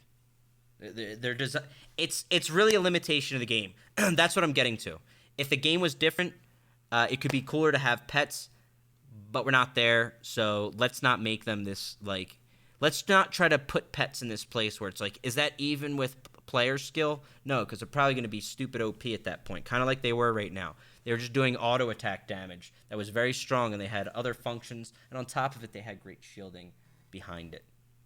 As always, they've maintained a pretty strong spot in there. Give me 1 second.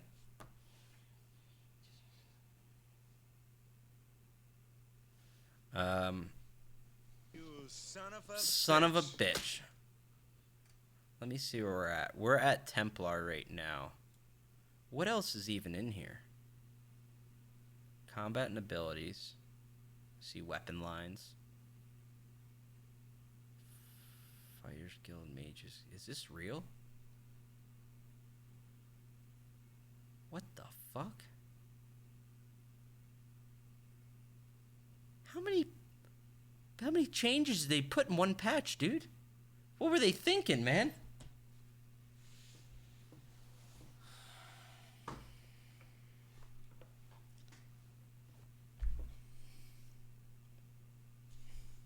This is a fucking lot, dude.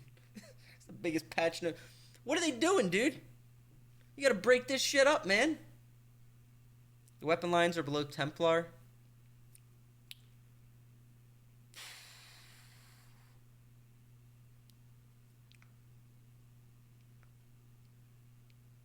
watch the whole thing too. Gilliam is fixing the whole game. All right, we'll make it through classes. We're already halfway through that.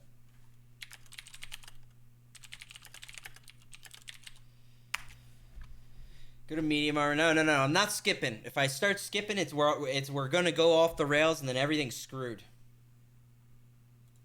So we'll keep moving. We got through Sork. We got one change for Stam Sork with the streak. Hell yeah, brother. That's one of the greatest Stam Sork patches in years.